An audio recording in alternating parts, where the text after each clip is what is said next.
As more and more begin to know, the status quo has got to go. They're bound to say yes to a man named Dr. No, a man who makes the establishment panic. Grassroots are growing way too wild, too organic. Good evening, ladies and gentlemen. Last week we surveyed Aristotle's epistemology and some of the essentials of his metaphysics. In regard to metaphysics, we said that reality for Aristotle is this world, the world in which we live, the world of concrete, particular, individual things as revealed to man's senses. We said that for Aristotle, each particular, each primary substance is, if you recall, comprised of two elements. A universalizing element, which constitutes the basis for our putting it into a certain class and ascribing to it a certain nature, and an individuating element, an element which constitutes the basis of its uniqueness, that which makes it a this. And you recall Aristotle's specialized technical terms for these two elements, form and matter. Matter, we went on, is the stuff or material comprising a thing. Form represents its structure or organization. And in these terms, change, we said, is the process of matter taking on new form. So that change in no way involves a contradiction. It is eminently logical, rational, scientifically intelligible. Or, using the other terminology that we developed, we could say that change is the passage from potentiality to actuality, a process we saw which occurs in orderly, predictable, lawful ways. And every change we saw involves four essential factors, four causes, as they are called: the material cause, that is the material from which the change proceeds; the formal cause, which is the new structure imposed on that material; the efficient cause, which is the action of the agent which gives the new structure to the matter; and the final cause, the end or goal or purpose of the process, the final answer to the question, why does it occur?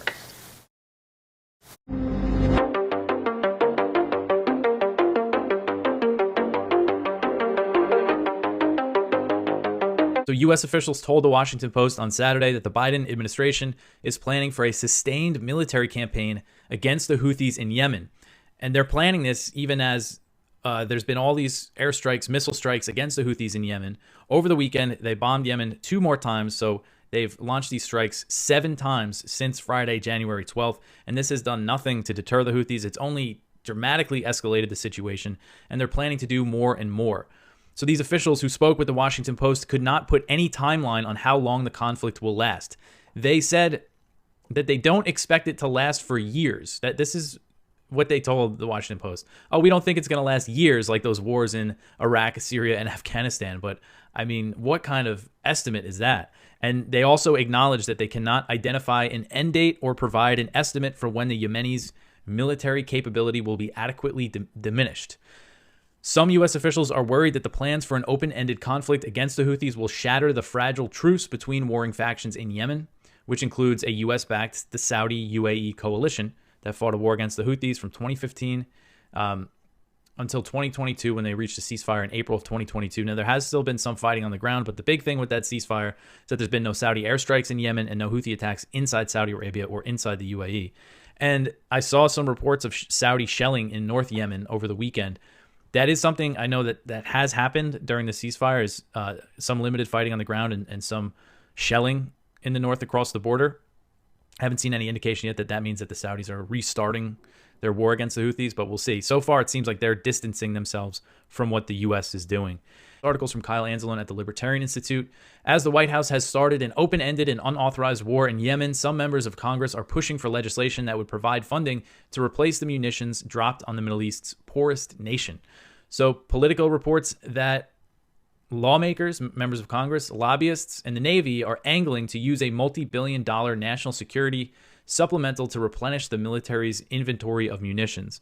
So all these multi-million-dollar missiles that the U.S. is using to shoot, that the U.S. has used to shoot down Houthi drones, that they've used to bomb Yemen with now, they've probably fired hundreds at Yemen at this point.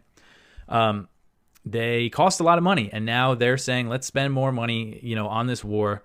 And essentially what they're trying to do here is, if you remember, President Biden requested over $100 billion in what they call an emergency supplemental funding package. And that includes military aid for Ukraine, military aid for Israel, and for Taiwan. And then there's some border spending in there. So it seems like they want to add this into the mix. I mean, there's definitely money to be made here for some people. And it just goes to show how it doesn't matter, if they don't really technically have the money to spend on this, let's just pass another, so-called emergency spending bill here. So I'm sure this idea is going to gain some popularity. That $100 billion bill still hasn't been passed. The Republicans are still holding out on a border deal. I saw Mike Johnson, the House Speaker, recently saying, again, once we get this deal on border, we will pass that Ukraine aid. We got to keep sticking it to Putin. He's really bad on Ukraine. So I think Biden is going to get that money eventually. So U.S. troops were injured in a heavy missile and rocket attack on the Ain al-Assad airbase on Saturday as U.S. forces continue to come under attack due to President Biden's support for Israel's slaughter in Gaza. According to U.S. Central Command, multiple ballistic missiles and rockets were launched at the base, and most were intercepted while some impacted the base.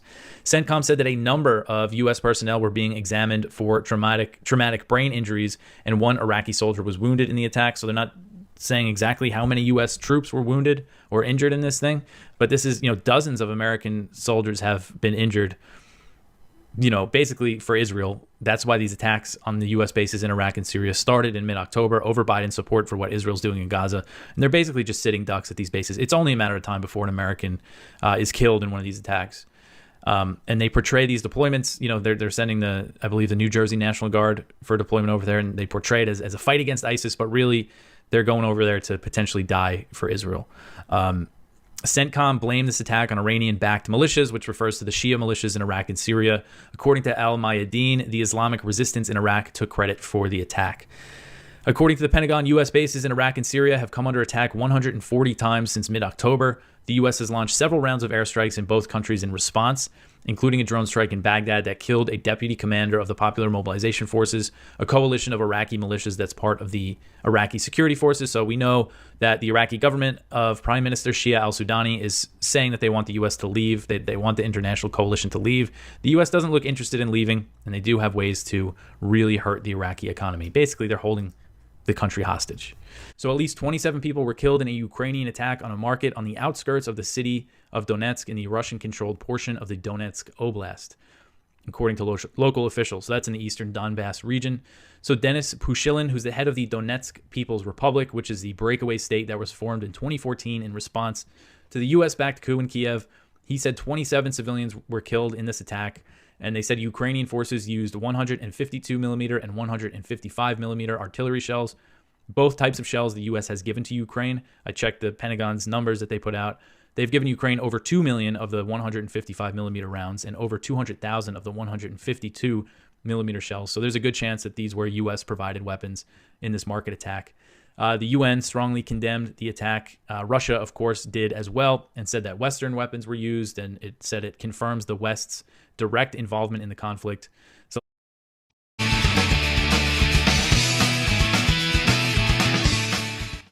biggest change from the Snowden reporting and all of the controversy that ensued and the kind of consciousness that it changed was precisely that it altered, I think, permanently the perception that people have of the government, the United States government in particular, the nature of privacy, and how the internet has been weaponized into one of the most coercive tools ever created, first for surveillance and now for thought control through the censorship regime that is being implemented.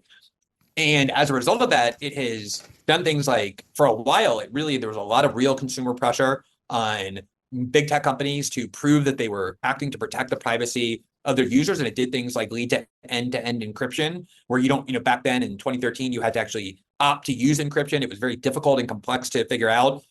Most people didn't have the time or the ability to do it. And they just kind of threw up their hands and they said, well, I'm not really somebody that the government would have an interest in, so I'm going to go ahead and leave it be. But now if you use, popular communication apps like WhatsApp, which is owned by Facebook, automatically there's end-to-end encryption that genuinely makes it more difficult, by no means impossible, but more difficult for governments to just casually spy on or listen in on or monitor what is being said on those chat devices. There is a much greater desire and market for encryption technology and for the idea that you need to take steps to protect your privacy, especially if you're engaged in sensitive work. If you're a journalist or human rights activist, most people involved in sensitive work are now conscious and aware of that. There were diplomatic relationships that were subverted or disrupted, and then treaties were implemented or measures were undertaken by governments to protect themselves from surveillance against the United States and against their Western partners. And so these changes may not be as glamorous, they may not be as visible, but on some level, they might actually be more important than statutory changes, because if you know the history of the U.S. security state, which I know you do, there have been quote unquote reforms that were imposed on the US security state, such as those in the wake of the Church Commission in the mid-1970s with the Watergate scandal and the FBI and CIA scandals. And they were far more illusory than they were anything else. The establishment of the FISA Court and intelligence committees. This is all just theater. Whereas changes in human perception and human behavior and the pervasiveness of encryption, I think these have put meaningful impediments in the path of governments. But let me get a few words from you about Julian Assange and WikiLeaks and what he's done and what kind of jeopardy he's in and what difference it makes. I think Julian Assange is the most consequential and pioneering journalist of our generation, because he was really the one who foresaw before anybody else did that the future of real journalism, not the kind that, the New York Times, CNN do, but like the kind where you confront real institutions of power and are able to expose their secret deceit and crimes that they do the most to keep hidden, was the fact that these institutions now store all of their secrets digitally, which makes it much easier in one way to transfer their secrets and to take them. When Daniel Ellsberg leaked the Pentagon Papers to the New York Times, one of his big challenges, and I've heard Ellsberg tell the story, is at the time you didn't have anything stored digitally. So for him to copy the Pentagon Papers, which was thousands of top secret documents, he literally had to go to a pharmacy with a bag of nickels or dimes and photocopy on a Xerox machine one page after the next. And obviously doing that is a very risky thing to do. It's easy to be detected. When Chelsea Manning transferred the Iraq and Afghanistan war logs to WikiLeaks and the diplomatic cables, about hundreds of thousands of top secret documents, she downloaded it all in about 30 minutes onto a thumb drive while she listened to a Lady Gaga album. And so it really changed everything in terms of the ability for these corporations or for these major institutions of state the power to have a huge vulnerability in how they keep their secrets. And the idea of WikiLeaks was, we're going to create a way for people to submit information to us who work inside these agencies and maintain their anonymity. They're going to send it to us anonymously. No one can ever trace it. That was Julian's vision. That was something he understood before anybody else. It was something that he had the technical capacity as a former hacker to be able to create. And that was why WikiLeaks was so revolutionary and why it led to some of the most important stories of our time. I mean, Julian Assange has broken more major stories than every person who works in a media corporation combined. And of course, that's precisely why he's in prison. I mean, the charges against Julian Assange have nothing to do with anything he did in 2016 in terms of how he got the emails from the DNC server or the emails of John Podesta, Hillary Clinton's campaign chair. It's only about the work he did in really acting as a journalist. He got a source, Chelsea Manning, who worked inside the military. She got access to these secrets, sent it to Julian Assange and to WikiLeaks, and they actually reported it. There's people have forgotten that when they first began publishing those documents, they didn't just indiscriminately upload everything. They partnered with the New York Times and the Guardian, and they redacted heavily all kinds of names, all kinds of information, and only then did they publish it. And for years, the Obama administration wanted to prosecute Julian Assange. They impaneled a grand jury, but they knew that there was no way to prosecute. How do you prosecute Julian Assange for receiving information that's classified in nature and then publishing it without also prosecuting the New York Times and the Guardian, which worked with him to do that, and which does that every day. Every day, media outlets get classified information and publish it. You would basically be criminalizing journalism. And so the Obama administration looked for some argument to be able to say that somehow Julian Assange actually helped Chelsea Manning steal that information, did not just passively receive it the way a journalist did, could not find anything, and decided not to prosecute him. When Trump got elected and appointed Mike Pompeo as the head of the CIA, Mike Pompeo gave a speech early on vowing to destroy Julian Assange and WikiLeaks. And they basically concocted a theory that said that by encouraging Chelsea Manning to get more documents, by trying to help her evade detection, that made Julian Assange a co-conspirator. And the reason that's so dangerous is because every investigative journalist works with their source in that way. Oh, can you get me some more of this? Can you get me some more of that? Instead of just calling me on an open line, you should use encrypted chat technology so that you don't get caught. If you start calling that criminal, you're criminalizing investigative journalism. And I actually wrote an article in the Washington Post, not bad, warning of that this will criminalize all investigative journalism.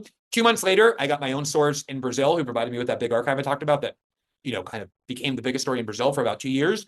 And at the end of it, the prosecutors in Brazil, who were enraged by what I was able to report, used that theory to criminally indict me, to charge me with various crimes by saying that the minute I encourage my source to get more documents, or the minute that I encourage them to use more secure means of communication, I became part of the conspiracy. Now, in that case, the Brazilian Supreme Court intervened, ruled in my favor, said that the free press guarantee in the Constitution doesn't permit my prosecution. But it kind of proved the point that I was making before I even knew it would be me who would be the first test case, that they're trying to criminalize journalism. Julian Assange has been in prison since 2018, ever since Mike Pompeo bullied Ecuador into withdrawing their asylum protection. That was when the London police went in. They put him into a prison that is known as the British Guantanamo. It's where the highest security prisoners and terror suspects are held. His health was already suffering. He had been in that embassy for 6 years, no daylight, nothing else. And now he's in a harsh prison for 4 years while he waits extradition to the United States. And obviously his mental health, his physical health have been crippled. It's an incredibly tragic case. He's not been convicted of any crime.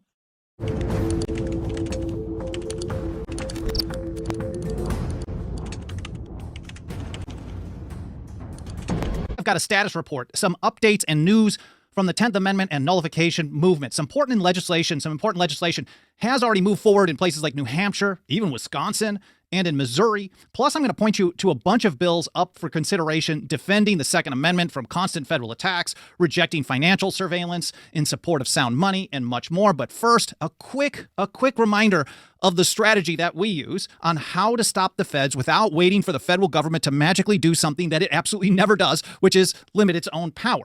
And for that, let's go to the founders, well, a couple of them at least, just to highlight what we work on. Hear from James Madison, the so-called father of the Constitution, writing in Federalist number 46 on how to defeat federal power by individuals and states. And he said that they should use legislative devices on the state level or local level, because that's part of the state, and a refusal to cooperate with officers of the Union. That's James Madison in Federalist number 46. There's also Alexander Hamilton, if we want to include everybody. We want to be inclusive here, so even Hamilton.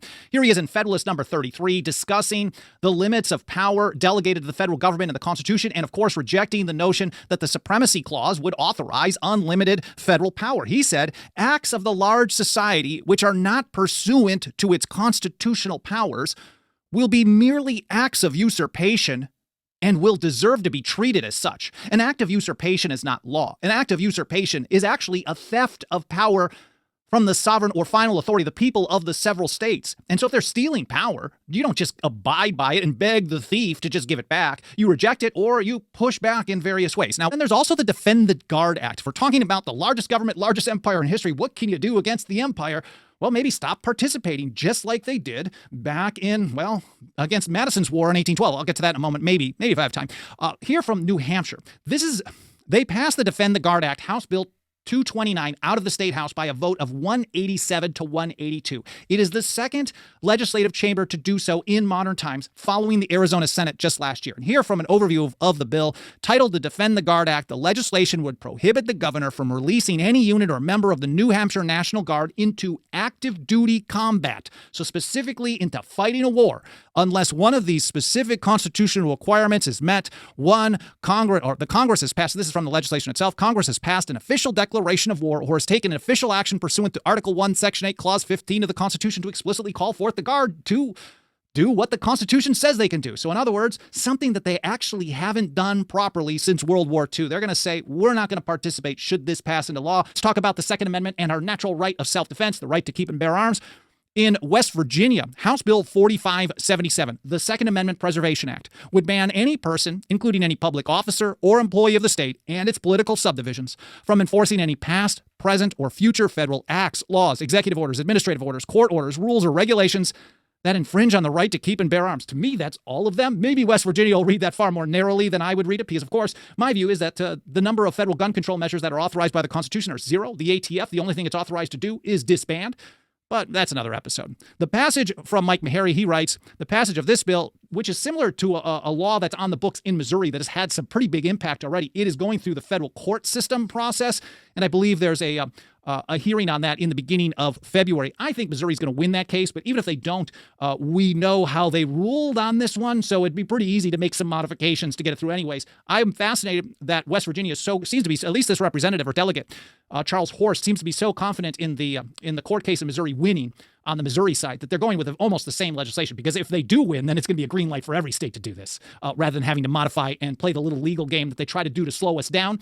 But that's a side note. The passage of this bill would be a huge improvement also over a fake gun sanctuary law passed in West Virginia during the 2021 legislative session. There's a number of states, Wyoming and elsewhere, where they've passed things that claim to be a Second Amendment sanctuary that actually is a sanctuary for nothing. There's really bad legal language. That's what they did in West Virginia. So this would be an improvement on that. And we also see similar legislation, Legislature Bill 194, in Nebraska. It would prohibit state agencies and law enforcement officers from willfully enforcing a federal statute, order, rule, or regulation purporting to regulate a firearm, firearm accessory, or firearm ammunition that does not exist under the laws of this state. It would also bar any Nebraska government entity from utilizing assets, state funds, or funds allocated by the state to engage in any activity that aids a federal agency, federal agent, or corporation providing services to the federal government in the enforcement of the same. Now let's move on to Missouri, where the Constitutional Money Act, Senate Bill 735, passed out of its first committee just this last Wednesday. This bill would treat gold and silver as legal tender, basically putting it as what it should have been all along, which is treating it as money. It also would eliminate state capital gains tax on gold and silver. It would authorize the state to hold the metals in reserve and ban the state from seizing gold and silver, because we know governments have seized this stuff in the past. Now, it wasn't as effective as what they want us to believe, but we don't want government getting their dirty hands on this at all. The state would be required, Mike Meharry writes, to accept gold and silver for the payment of public debts. Private debts could be settled in gold and silver at the party's discretion. I like that that's in the legislation, basically making it just a choice. The more that we have competition in currency, Ron Paul used to introduce, back when he was in Congress, used to introduce a currency competition act all the time, basically suggesting that if people just have a choice, then they can actually learn about what real money is all about. We see this playing out in places like Utah already, where I think I've seen as many as 50% of small businesses are now accepting the gold back, which is a voluntary, it's a real physical spendable gold note that people can use as money.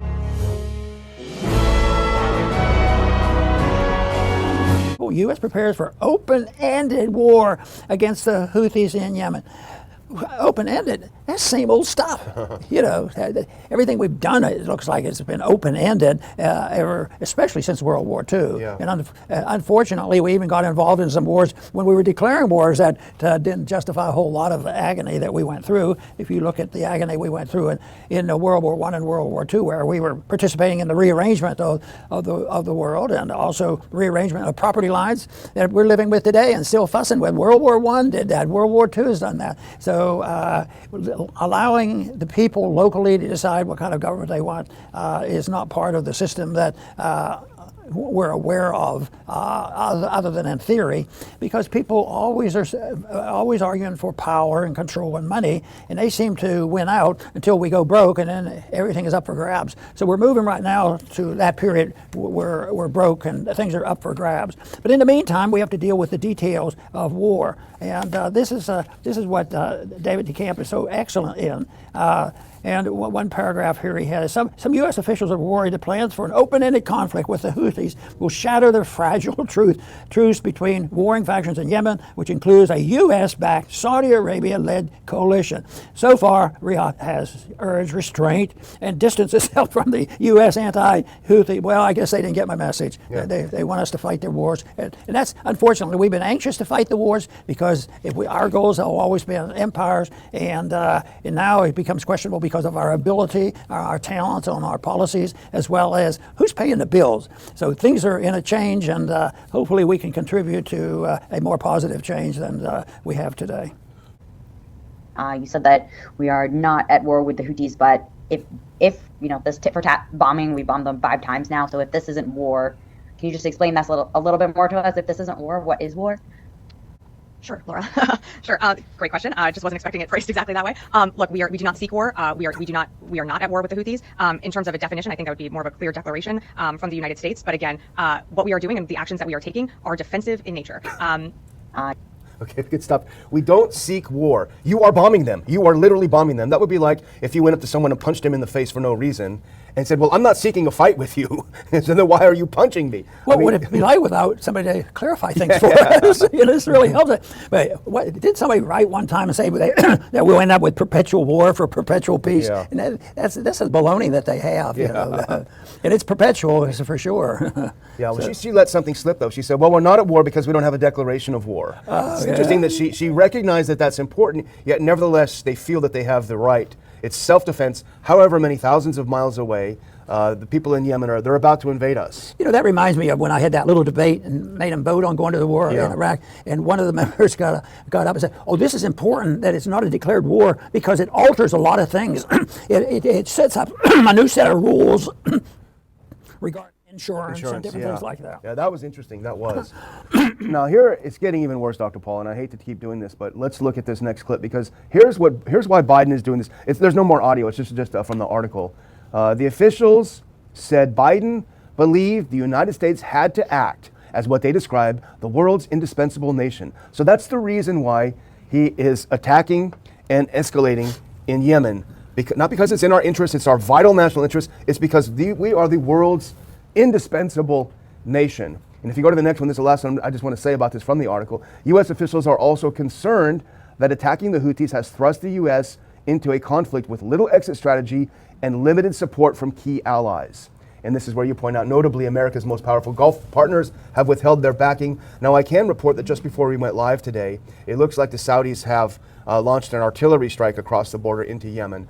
And that is a very dangerous escalation. It's one that Washington will love, because what it means, or what it could mean if it continues this way, is that the Saudi-Iranian rapprochement, which was very significant, may start to unravel now if the Saudis start attacking Yemen again. So you can only imagine the neocons in Washington rubbing their hands together and saying, more please, faster please. A clip, this is something from Anti-War.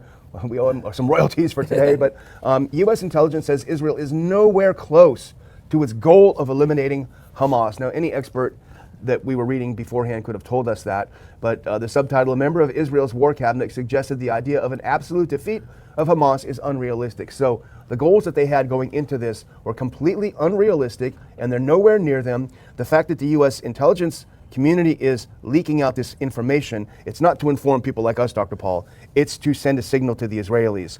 Listen, guys, things aren't going well. We're tired of you blowing us off when we tell you to back down. And things are getting more serious. But it's U.S. intelligence. They don't usually tell you or even, bend its way to telling the truth, and that is so they must have something.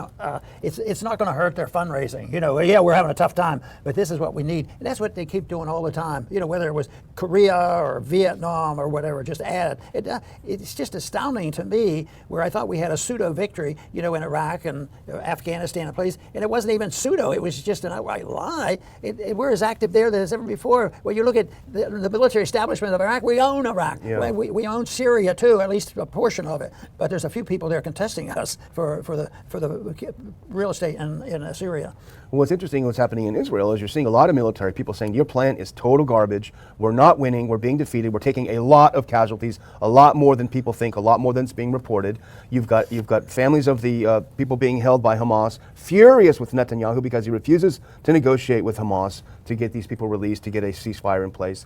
The whole thing is going badly. Israel, in the face of the world, it's gone so far down. It only has one ally left, and that's the U.S. government. So things are going badly for Israel, and I think this is a signal from the powers that be, the deep state in the U.S. You've got to find a way to get out. You guys are doing a good job killing women and children, but you're not killing Hamas. You need to figure out how to solve this problem. Now, against that 2-minute recapitulation, let us pick up from this point without further ado and continue with Aristotle's metaphysics.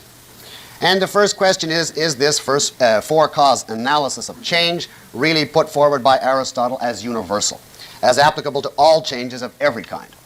Because, as applied to human action, you might say his analysis is obviously sensible, as against, for instance, the mechanism of the atomists who deny the reality of purpose. But you will probably ask, what about unconscious biological change? For instance, an acorn changing into an oak. And what about non-biological inanimate change? For instance, a case from the realm of physics, such as upsetting a bucket of water on the top of a hill and then the water flowing down the hill. How do the four causes operate in these areas? Well, consider as examples the two cases I just mentioned, the acorn becoming the oak and the water flowing downhill mechanically. The first three causes, the material, formal, and efficient, still apply obviously. In both these cases, you start from something, the acorn or the water on the top of the hill, which are respectively the material cause of these two changes. In both these cases, you go to a new form, the oak or the water at the bottom, and that is the formal cause. And in both these cases, the change is effected by some means. Now here I don't have to specify. There are various biological and or mechanical processes of different kinds at work on the matter, in quotes, effecting the change. And those are the efficient cause. But the big question is, what about the final cause? Does it apply to such processes also? According to Aristotle, the answer is yes. Now, why did he hold this? Well, I have to point out that Aristotle's favorite subject was biology. Plato's favorite subject was mathematics. Aristotle's was biology. He was, of course, not only a great philosopher, but also a great biologist. And he tended to use biological examples and then make metaphysical generalizations from them. And in biology, the doctrine of final causes at least has a considerable plausibility. For instance, look at the growing acorn. Watch the little acorn become a sprout, and then a young plant, and so on through all the intermediate stages until it becomes a fully mature tree. Now, asks Aristotle, can you explain this progression of stages as simply a blind reaction to outside forces, which has no inherent aim or end toward which it's striving?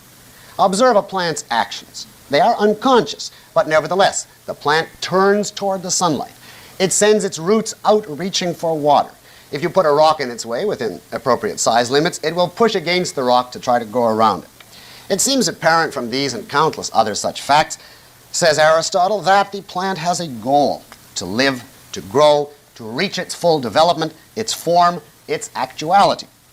It does not seem to be simply an indifferent reactor to external stimuli. Or consider the self-repairing actions of an animal body. You break your arm. Now, within certain limits, the bones knit. Of course, beyond a certain point, there's nothing the body can do. You cut your finger, and the body forms a scab. And we say, why does it do that? In order to keep the germs out.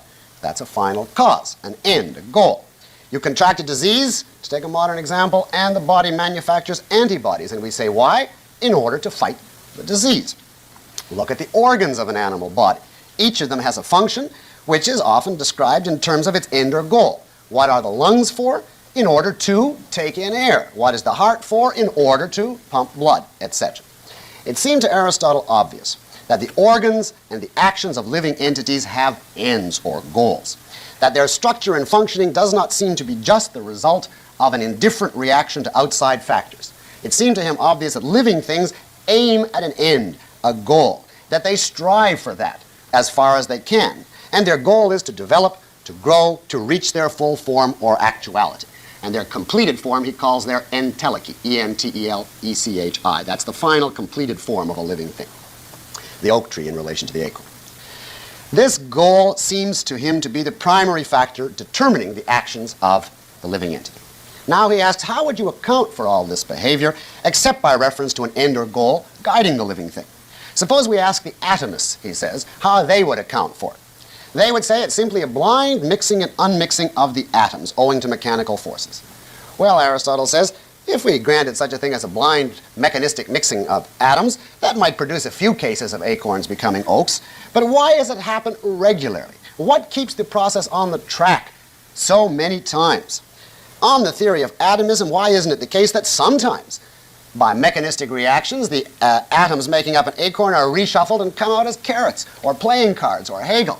Why do they repeatedly, regularly come out as oak trees? Now, Aristotle granted they do not always come out as oak trees because there are stunted acorns. His expression for this is they happen always or for the most part. Always or for the most part. But such regularity, he says, implies an aim inherent in the process to keep it on the track. And therefore, Aristotle is a teleologist. That is to say, a universal teleologist. He believes that everything that exists, every change has a final cause. Now, as far as the inanimate world, we won't labor that point, his physics, but it seems that he generalized from human and biological behavior to the inanimate world as a whole. In his view, the inanimate world is ultimately reducible to 4 basic elements: earth, air, water, and fire. That he just took over from early Greek physics. Each of these elements, he believes, has its own natural place, its own proper location in the universe, and that location represents its true form or actuality, and therefore the final cause of each mechanical change is ultimately reducible back to the aim of the elements to reach their natural place. Now, for instance, the natural place of water is next to the earth, and therefore if you take water way up in the air and turn it upside down, turn the pail upside down, the water is on its way back to its natural place, and that's its final cause. On the other hand, the natural place of fire is up near the heavens, and that's why when you light a match, the fire goes up instead of going down, and so on. For Aristotle, therefore, everything has an end or goal, whether it's human, biological, or inanimate. And the ultimate natural goal of the thing is to reach its form. In this sense, the formal cause and the final cause of every change become the same thing, the same form. For instance, when the acorn becomes the oak, the formal cause is the new structure. And the final cause is to acquire and develop that same new structure. And the way this is usually put is the formal and final causes are, for Aristotle, the same single fact, the same form, regarded from 2 different perspectives. You call it the formal cause when you regard the form as already attained.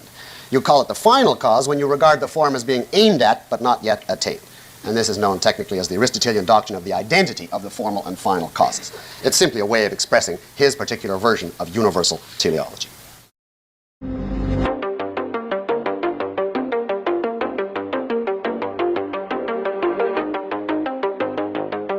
So this is really something here. The New York Times reported on Sunday that President Biden and his top advisors worry that it's just a matter of time before an American soldier is killed in Iraq or Syria amid a flurry of rocket attacks against U.S. bases that are being launched by Shia militias, and these attacks started in response to Biden's full-throated support for the Israeli slaughter in Gaza.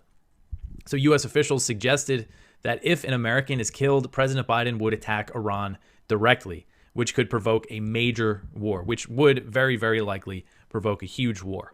Iran is allied with these Shia militias that have been taking credit for the attacks on U.S. troops, but Tehran has denied that it's involved in these operations, and these Shia militias are known to act independently.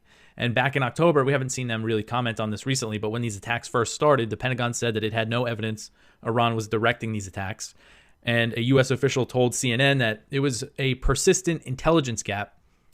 I didn't really phrase that properly. The official said that whether or not the Shia militias act independently is a persistent intelligence gap, meaning they don't know if they're acting on Iran's, behest here. And again, they have their own interests. They really want the U.S. out of Iraq. That's all part of this as well. And by this logic that, these groups attacking the U.S. means the U.S. can bomb Iran, by that logic, Russia has every right to bomb NATO, to bomb the U.S. And the media really plays right along with this whole way of looking at this. Whenever you see them talking about these attacks on U.S. troops in Iraq and Syria, or these militias, they say Iran-backed militias, Iranian-backed groups, and we see the same thing with the Houthis, the Iranian-backed Houthis. It's always in there in the Western media reports on the Houthis and these Shia militias inside the story, and a lot of times even in the headlines. That's like if every story we wrote was the U.S.-backed Ukrainians, the U.S.-backed Israelis. Anyway, this report said that U.S. officials have been debating how to respond to the attacks and don't want to go so far that the conflict would escalate into a full-fledged war, particularly by striking Iran directly. However, if an American is killed, the U.S. officials say that they may have no choice but to attack Iran. The report reads, that is a red line that has not been crossed, but if the Iranian-backed militias ever have a day of better aim or better luck, it easily could be, end quote. And this New York Times report kind of framed it as, they would have no choice, even though the choice right now, the obvious choice would be to get out of Iraq and get out of Syria. You have the Iraqi government saying that they want the U.S. to leave. Biden thinks American troops are going to die. They're supposedly there to fight ISIS. Iraq says they can handle ISIS, no problem. It's very clear, what this is about, the whole point of this presence, and it's a tripwire for war with Iran. Israel has proposed to Hamas through Egyptian and Qatari mediators a 2-month ceasefire as part of a multi-phase deal that would include the release of all remaining hostages. The report comes a day after Israeli Prime Minister Benjamin Netanyahu publicly rejected an offer from Hamas to free the hostages in exchange for a ceasefire, the withdrawal of Israeli troops, and the release of thousands of Palestinian prisoners. So according to this report, which cited Israeli officials, the Israeli offer would not end the war, but the 2-month period is the longest ceasefire that Israel has offered so far. The previous hostage deal, if you remember, freed over 100 Israelis and over 200 Palestinians. It involved a 3-day truce that was extended up to 7 days. Israeli officials said the new Israeli proposal made clear that they're not offering to end the slaughter in Gaza, which has killed over 25,000 Palestinians. They are also not willing to release all 6,000 Palestinians held in Israeli prisons, but would enter negotiations to determine how many Palestinians would be released for each type of Israeli hostage. Also, one reason why Israel might actually be offering something like this is that there are a lot of signs here that their ground invasion is not going very well. We know Israel's nowhere near close to its goal of eradicating Hamas, and it is far behind on its military goals, which included taking over the cities of Khan Yunis and Rafah by the end of December. But Khan Yunis, there's a lot of horrific stuff going on there, but they don't control that whole city, and Rafah they haven't even tried to take over yet. And Hamas is also reasserting its presence in areas of Gaza City. Slovak Prime Minister Robert Fico said over the weekend that the only way to end the war in Ukraine is for Kiev to give up some of its territory to Russia. So he said, quote, there has to be some kind of compromise. What do they expect, that the Russians will leave Crimea, Donbass, and Luhansk? That's unrealistic, end quote. Fico was elected toward the end of 2023. After campaigning to end Slovakia's support for the war in Ukraine, his government followed through on that pledge and stopped supplying Ukraine with military aid, which is significant because Slovakia is a NATO country. And Fico will meet with Ukraine's prime minister on Wednesday, and he said he's going to tell him that Slovakia will block any attempts to bring Ukraine into NATO. He said, quote, "I will tell him that I am against the membership of Ukraine in NATO and that I will veto it. It would merely be a basis for World War III, if nothing else," end quote. So he also said Ukraine was not a sovereign nation because it's under the total influence and control of the United States. So responding to these comments, Ukraine's foreign ministry said that Kiev would not give up any territory that they're going to fight on. We've seen that from Zelensky and other top Ukrainian officials. They're still saying that they're going to drive Russia out of all this territory. And Zelensky's still pushing his so-called peace plan that would require Russia to give up Crimea and Russia to go through war crimes tribunals, just all these completely unrealistic demands that the Ukrainians are making.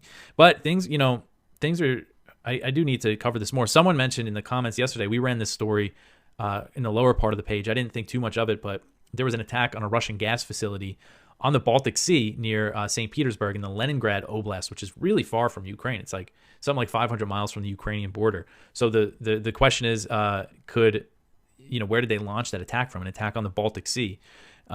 Ukraine has launched some attacks pretty deep into Russian territory, but I believe that as far as I've seen, that's the deepest drone attack. They've done some pretty far in, but that is definitely something to keep an eye on. Russia has not officially blamed Ukraine for the attack yet, but it's definitely something that could really escalate things.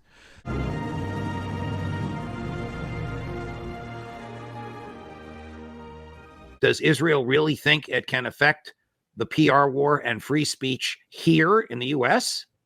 Oh, it does, and it's been trying to do so for literally decades. What you're referring to, Judge, I think, as the Supreme Court decision this week dismissing or not taking up a lower court's ruling on a suit brought against Palestinian rights group by an Israeli lobby organization, alleging that the Palestinian rights group should not be allowed the basic First Amendment protections afforded to, the U.S. and U.S. entities because it was sponsoring terrorism. It was a terrorist mouthpiece.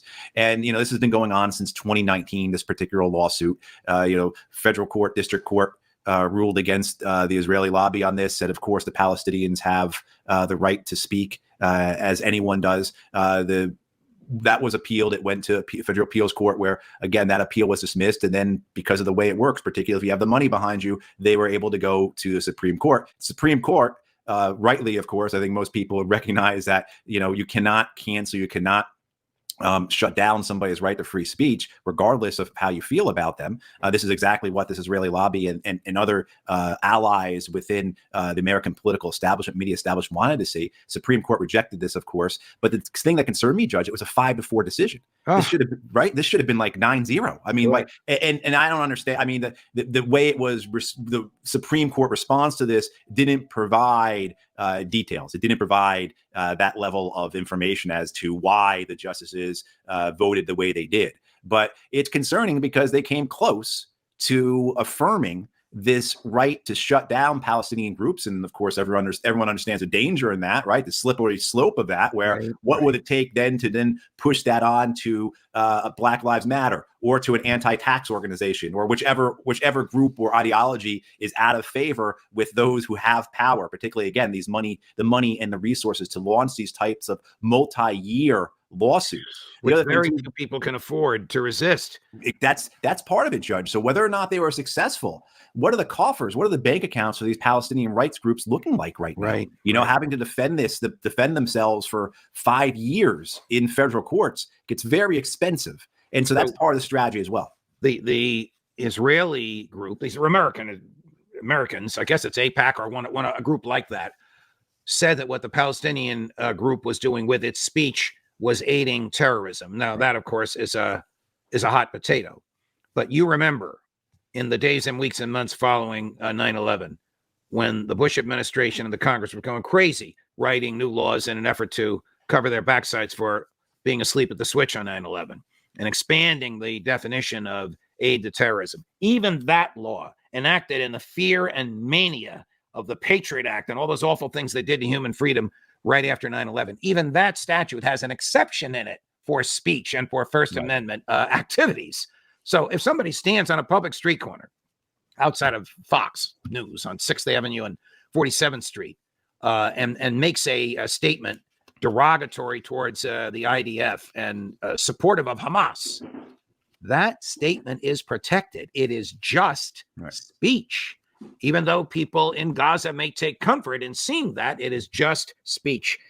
I'm sure the Bush administration reluctantly accepted that exception in the statute, but they wouldn't have passed it without it.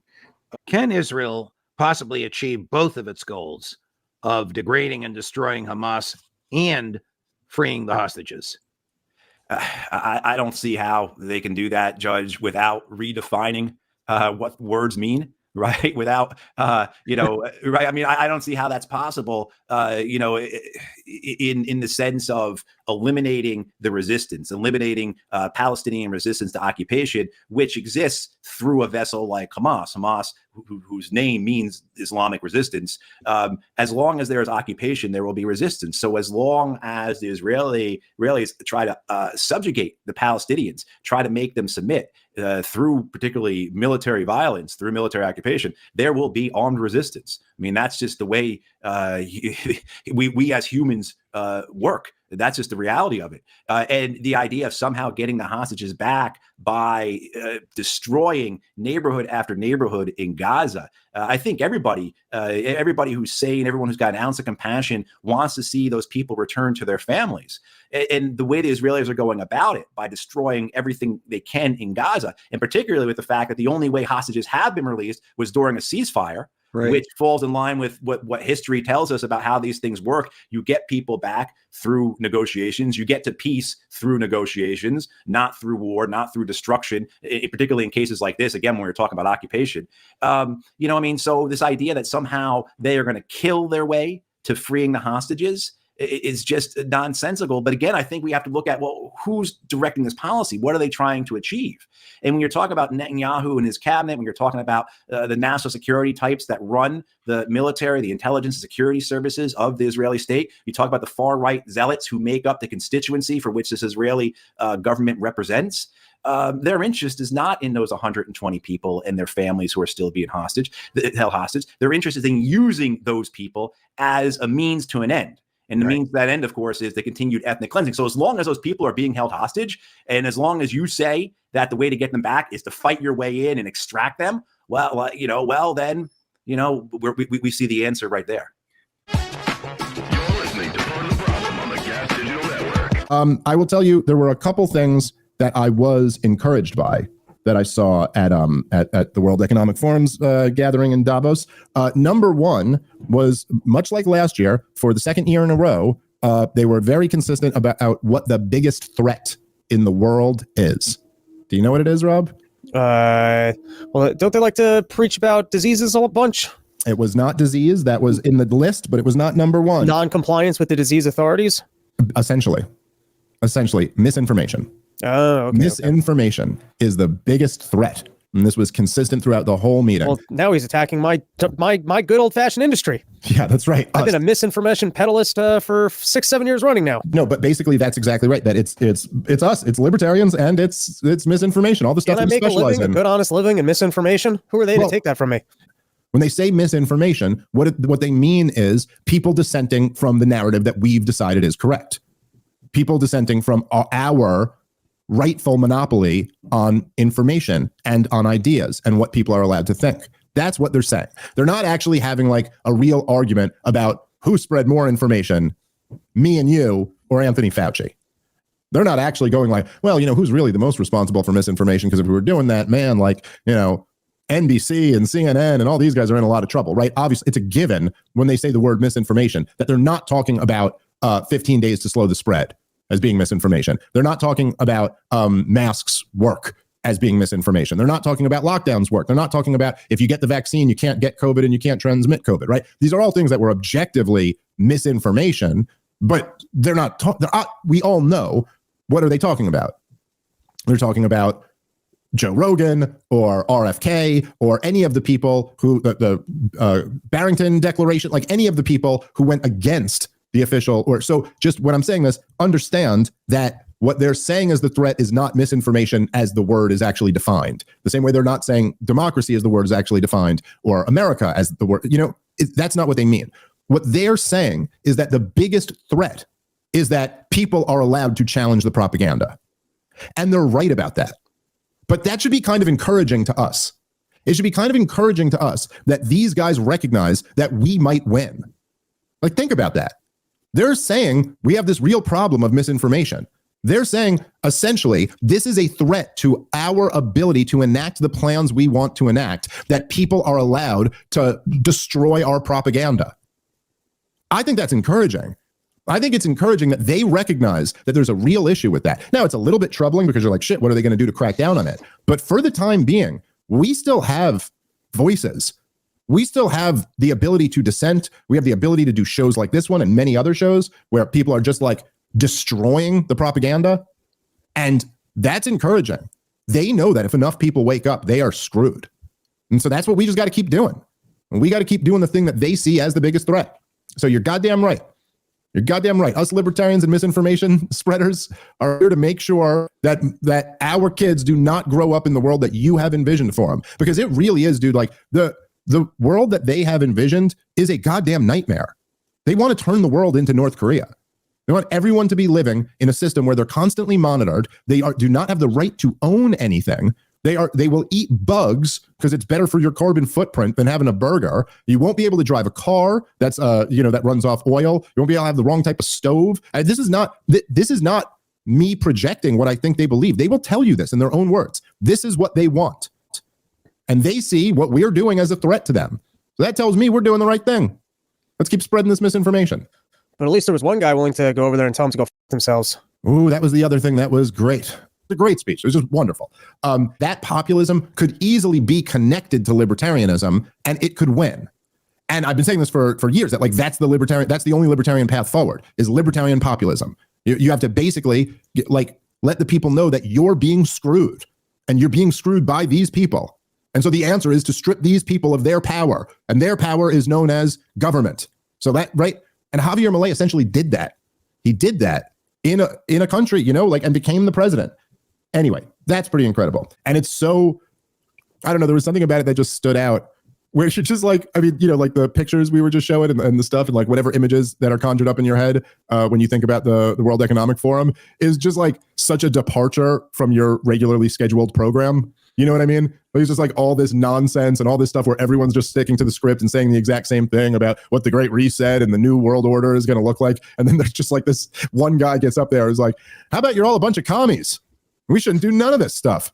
Screw you. I'm out of here. It was beautiful. If we can find it on the topic of misinformation, Brian, you might be able to find this quickly. There was a clip of John Kerry talking about how misinformation got in the way of Biden's green energy initiatives. I don't know if you saw that clip. No, I didn't. It's a short clip, and he just talks about that he's stepping down as I don't know, chief counsel of green energy bullshit. I don't know what his title was, but he seems to be stepping down from that.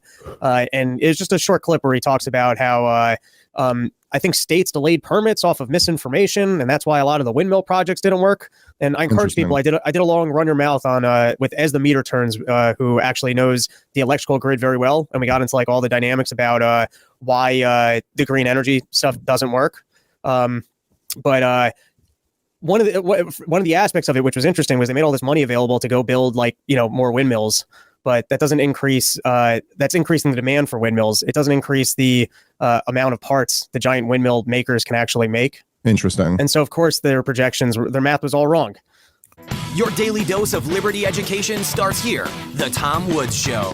Is this just a matter of, this is just, if you're going to play the empire game, one intervention leads to another, kind of like domestically, one intervention leads to unresolved problems. So to resolve those, they come up with a new bit of legislation, and that doesn't resolve it. So then they come up with something else, which creates other problems. So in other words, the U.S.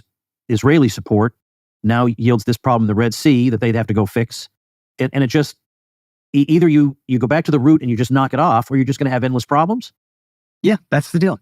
And look, that's the story of enough already, right there. And you can say, oh, well, you want to appease terrorists or whatever. The point is, we shouldn't be doing any of this stuff anyway. It's not inevitable. It's almost all of it is a result of American support for Israel. And this isn't to oversimplify it because, look, I'm an individualist, and every American involved in the policies they've been involved in this whole time, they bear responsibility for what they do. Not all of them are neoconservative Israel firsters. You know, George W. Bush and his people certainly had their own agenda. Same for Obama and what have you. The arms dealers have their own agendas. Everybody's responsible, the officers and who want their promotions and the rest. They all have their responsibility for it. But, and quite frankly, American support for Israel completely skews and screws up American foreign policy. And, you know, a great example of that is Iraq War I, where, you know, I don't think Mearsheimer and Walt make this case, but they should have gone through. I wish I'd done a better job of it. But you can see in my treatment of Iraq War I that who were all the biggest hawks on getting us into Desert Storm. You could go down the list. It's the very same neocons, especially in the press, who pushed so hard for Iraq War II, Charles Krauthammer and all of those same guys who pushed for it. And then in the case of Iraq War II, it's absolutely indisputable that the neoconservative movement, they created what Colin Powell called a separate government inside the government under the control of Dick Cheney. And it was all these neocons in the vice president's office, on the National Security Council, state and at defense, and then, of course, throughout the media and all the think tanks to push us into that war. Oh, I skipped one that I wanted to say. After Iraq War I, Tom, Bill Clinton, he had stupidly said out loud that he wanted to normalize relations with Saddam Hussein and bring him back in from the cold, and maybe we can get along with the Iranians too. The revolution was a long time ago now. Well, he should have kept all that stuff very close to his vest. And what he did was he alarmed everybody, namely the Kuwaitis and the Israelis. So the Israelis were pushing hard. This is Yitzhak Rabin, was pushing hard for what they called dual containment. And because remember, Ronald Reagan's government had backed, starting with Carter, but then Reagan especially, had backed Saddam Hussein, while the Israelis had mostly backed the Ayatollah in the Iran-Iraq war in the 1980s. But then, and kind of kept them at parity and kept the war going. But then at the end of that war, of course, Iraq, with the encouragement of the Americans, invaded Kuwait. And then with the encouragement of the Brits and Israelis, went and kicked Iraq right back out of Kuwait again. That's Iraq War I, Operation Yellow Ribbon, Desert Storm, the war in the Gulf, etc. And then what happened in that war? Colin Powell's army beat the crap out of Saddam Hussein's old Soviet tanks and so forth, right? Completely obliterated. So then that meant in the aftermath of the war, Iraq was no longer strong enough to contain Iran on its own. So the Israelis said, even though they had helped push for all these policies, the Israelis insisted America has to stay in Saudi to contain Iraq and Iran both. And it was Israel Shamir's aide, the Likudnik, his aide, Martin Indyk, who came and worked for Bill Clinton. He was the founder of the Washington Institute for Near East Policy, which is a spinoff of the American Israel Public Affairs Committee. And it was at WINEP that he gave his big speech announcing the dual containment policy. And I mentioned the Kuwaitis were alarmed. The Kuwaitis took a whiskey smuggling ring and embellished it into a plot to truck bomb George Bush Sr. to death. Remember the fake assassination attempt against H.W. Bush that Bill Clinton shot a bunch of cruise missiles at Baghdad and killed Layla al-Attari, I think was her name, the Iraqi artist. And that was totally fake. Seymour Hersh debunked that.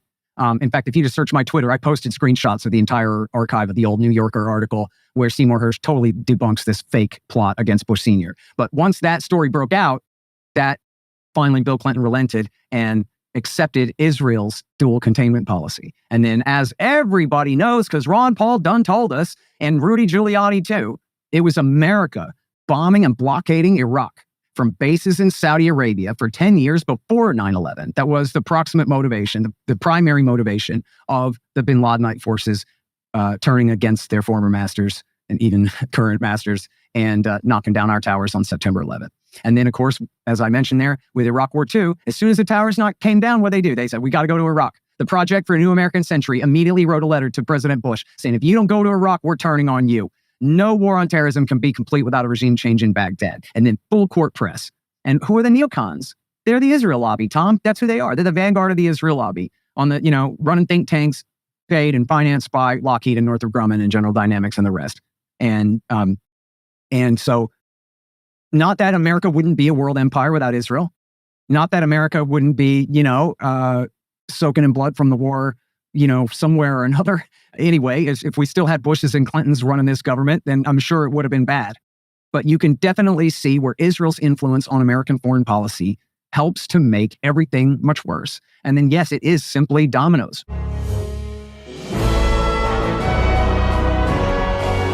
I mean, it's interesting. There's a specter of an impotent United States. You have I mean, you have President Biden saying, well, that we have to have a two-state solution. Netanyahu has assured me that they're going to look into a two-state solution. Then Netanyahu gets on TV and says we have absolutely no intention whatsoever of a two-state solution. I mean, it seems like Biden is just sort of talking in an aspirational manner, while the Israelis, and certainly Netanyahu is probably the moderate in the situation, but he and the others are saying, we're not listening to you, we don't care what you say. I think even Netanyahu said it, nobody's going to stop us. Not the International Court of Justice, not the U.S., not the UN, nobody's going to tell us what to do. So I don't remember ever seeing a specter of a U.S. president being so completely impotent in the situation. How do you read this?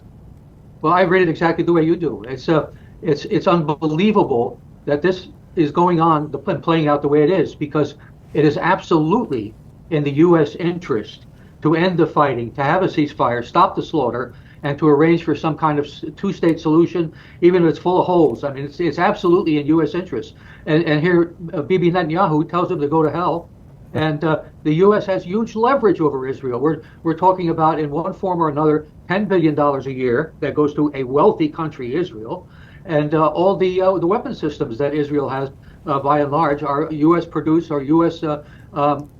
Modified. So it's incredible. You got the leverage, and you said what you want, and the other guy says the hell with you, and you just sort of grin and sit on your hands. While we're in an election year, we're in an election season, people are paying attention. This is a huge political loser for Biden. We've seen it in the swing states, we've seen it in Michigan, we've seen it anecdotally in different focus groups where a big chunk of Democratic voters are furious with the one-sidedness of Biden and his administration. And it seems even Trump has gotten a hold of this and understands this, because I wanted to pull up the quote, but I don't have it in front of me. But he made some kind of comment like, look, we've killed some millions of people in the Middle East. We've been involved in all these stupid wars. We shouldn't be involved anymore. So he even seems to have his finger on the pulse, where the Biden administration seems to have I don't know what you call it, an iron ear or something for this. It's a loser for him politically. Yeah, absolutely. I mean, this could be like the swing vote in the coming election. Trump has. I don't trust Trump one bit. I think he's an evil personality and malignant. But he said now more than once. He said, if I were president now, I would end these wars. He's talking also about Ukraine with a phone call, and he's recognizing, or his advisors are recognizing, that we have the leverage to do that, and we should have not allowed these things to develop the way they have in the first place. And now we should be trying to fix them instead of expanding them, which is what Biden is doing.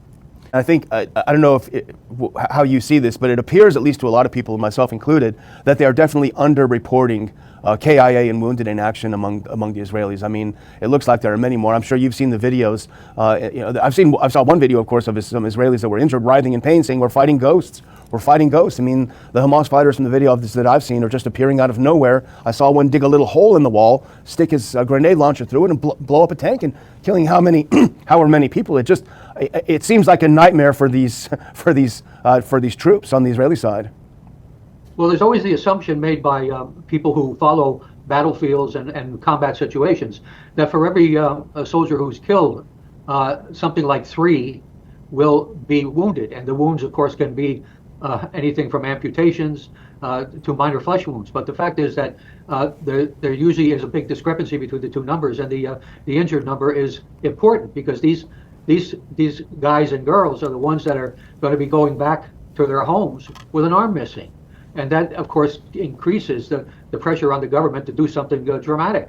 So it's unfortunate. And the fact is, I don't believe any statements coming out of the Israeli government, just as I don't believe anything coming out of the White House. Yeah. And the fact is, there's a lot of propaganda mixed in with all of this, and they're all trying to look a certain way as part of what's going on. And once they start doing that, the lies start coming out. And once the lies start coming out, we have some really good liars in the Biden cabinet.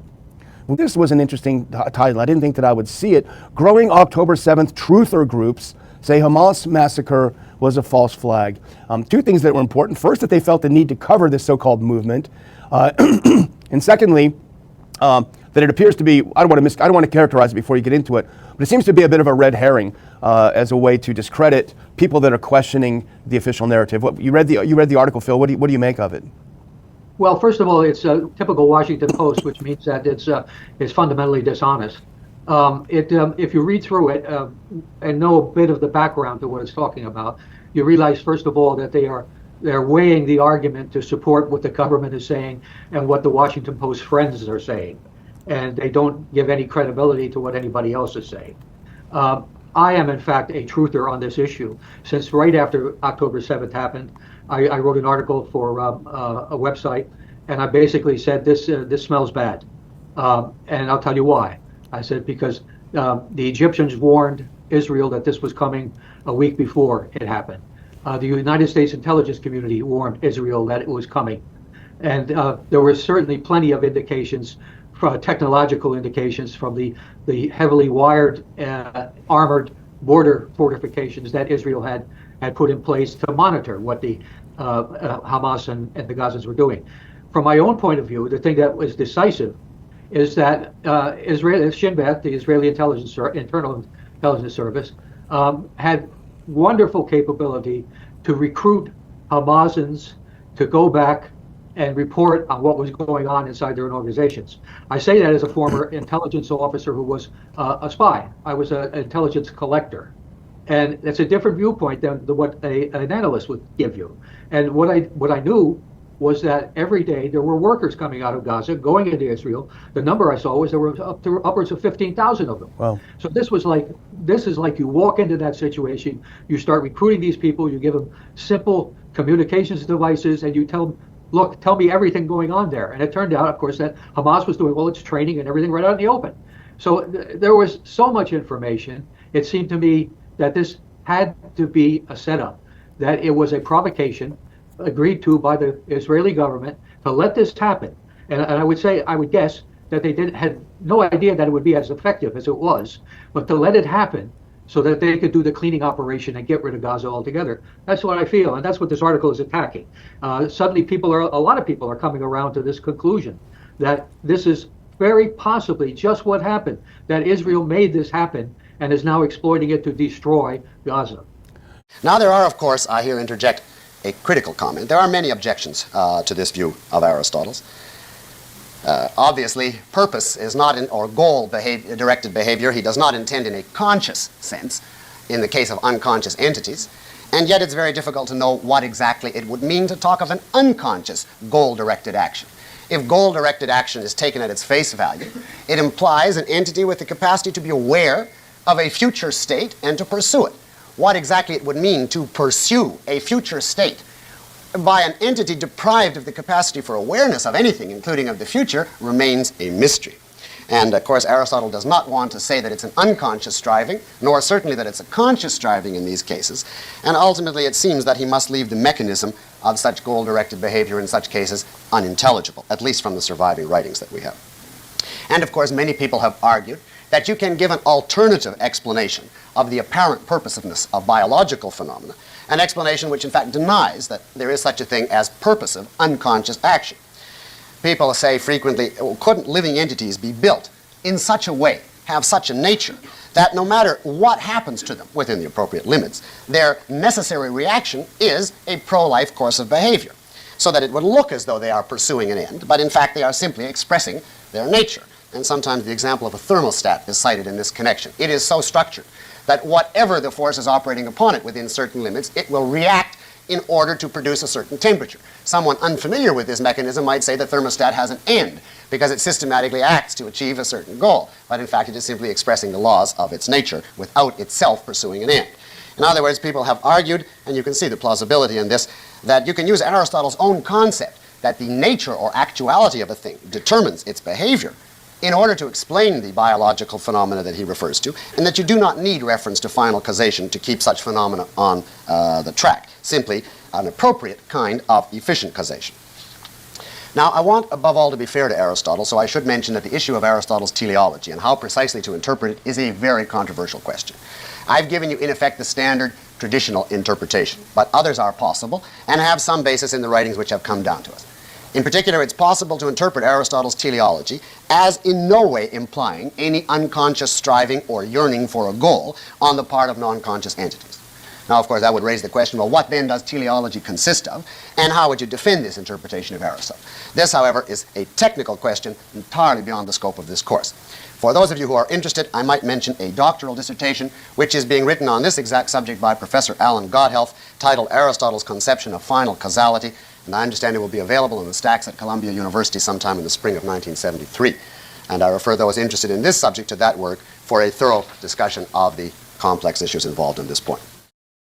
Before we leave the subject of Aristotle's teleology, however, I do want to mention one unfortunate effect of Aristotle's teleology on his viewpoint. Namely, that it prevented him from grasping explicitly the idea of a universe run by absolute natural laws. You recall I said last week that although Aristotle laid the basis for cause and effect, he himself seemed from the surviving fragments to have no clear idea of a universal reign of cause and effect. Because he observed that sometimes acorns don't become oaks, they are stunted. Sometimes little babies don't grow up into healthy men, they become monsters. And here I mean not moral monsters, but metaphysical freaks. In other words, sometimes the teleological process seems to be interfered with or break down. And consequently, for Aristotle, what happens in the physical world is not absolutely necessary. Certain things, he says, are necessary if the end, the form, is to be achieved. But he maintains there is such a thing as accidental or chance factors, which can interfere occasionally, and thus breach the absolute universality of natural law. Consequently, for Aristotle, laws are always expressed in the form such and such happens always or for the most part. And the exceptions, being cases where final causality break down in his view, cannot be scientifically understood. They are outside the province of science in Aristotle's view. These accidental facts, he says, are simply brute contingent facts. That's the later word for it. That is to say, facts which cannot be ultimately explained, brute data which we simply have to accept as facts. And thus, you see, even Aristotle, for those of you who know the later Kantian philosophy, accepts a form of the necessary versus contingent dichotomy, and that, of course, feeds very nicely into Kant's later analytic-synthetic dichotomy. And if you ask Aristotle, well, what is his explanation for such accidental or chance phenomena? Characteristically, he says that in those cases, the form was thwarted in its development by matter, by the resistance of the material element. Now, that is an obvious Platonic carryover in him, a legacy of Plato's myth of the demiurge, if you remember, who tried to shape matter to the perfection of the forms but met a certain resistance. And this kind of element does exist in Aristotle. Needless to say, this is a very bad limitation on science. It prevents the world from being wholly intelligible if you accept this doctrine. And that's why I stressed last week that although Aristotle laid the basis for causality, he did not himself have any clear idea that every event is necessitated in accordance with strict universal laws. I might mention another root of his belief in chance or contingency is that he apparently believed in free will, but seems to be unclear how to reconcile free will with the universal reign of cause and effect. And that is another element feeding his view that there is contingency, chance, at work in the universe. Now, a last word on Aristotle's teleology. It is what is known as immanent, I-M-M-A, immanent. In other words, each thing is metaphysically egoistic, so to speak. It is not striving to achieve an outside cosmic purpose, as for instance in the Christian version of teleology, everything is striving to fulfill God's purpose. Or for Plato, everything is striving to satisfy an external form of the good. In Aristotle, the end of each thing is immanent within it. Namely, each thing is striving to reach its own fulfillment, actualize its unique potentialities, reach its own form. Everything is striving to realize itself. And this is therefore very often referred to as the metaphysics of self-realization, in the broadest sense encompassing now water going downhill and acorns becoming oaks. And as you'll see this evening, that becomes the metaphysical basis of Aristotle's ethics. It is a universe of development in which everything is striving to develop itself, fulfill itself, ascend the ladder from matter to form, become fully and in actual reality what it has in it to become. Don't tax the rich and the Fed. Select politicians, government officials, economic elites, and experts arriving at the annual World Economic Forum meeting in Davos, Switzerland, were greeted with an open letter signed by more than 250 billionaires and millionaires. The signers request their respective governments raise their taxes. The letter signers are concerned about inequality that they say has reached a tipping point. The cost of this inequality to our economic, societal, and ecological stability risk, the letter continues, is severe and growing every day. They may have a point. Since the 2008 market meltdown, resentment against those at the top of the income ladder has been growing. However, this is not because people are envious of those able to profit in a free market. Rather, the resentment is rooted in the corporatist system that rewards those who manipulate the political process.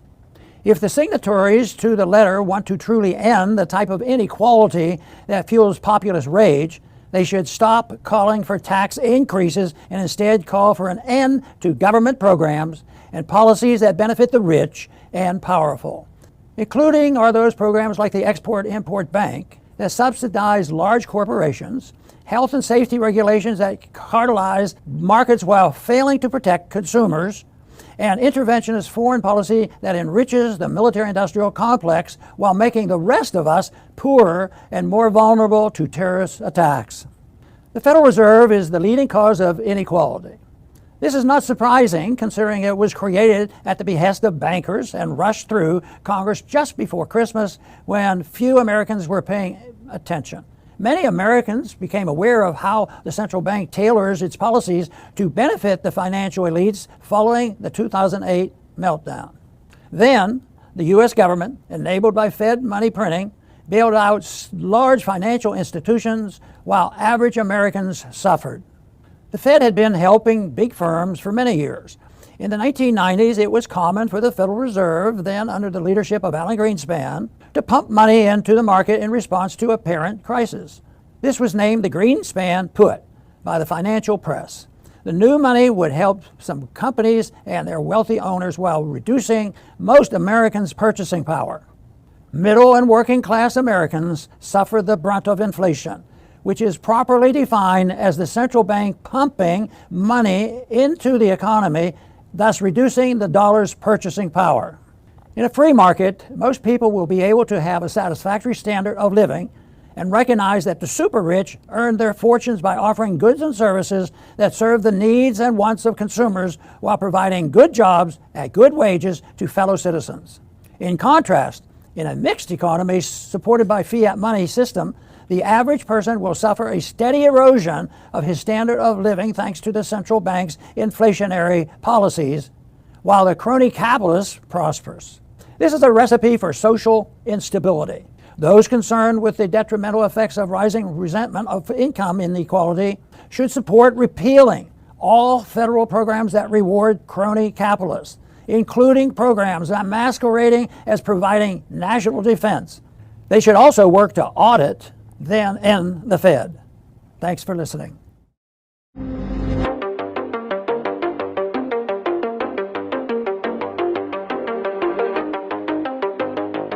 So the U.S. launched another round of airstrikes in Iraq on Tuesday as tensions continue to soar in the region.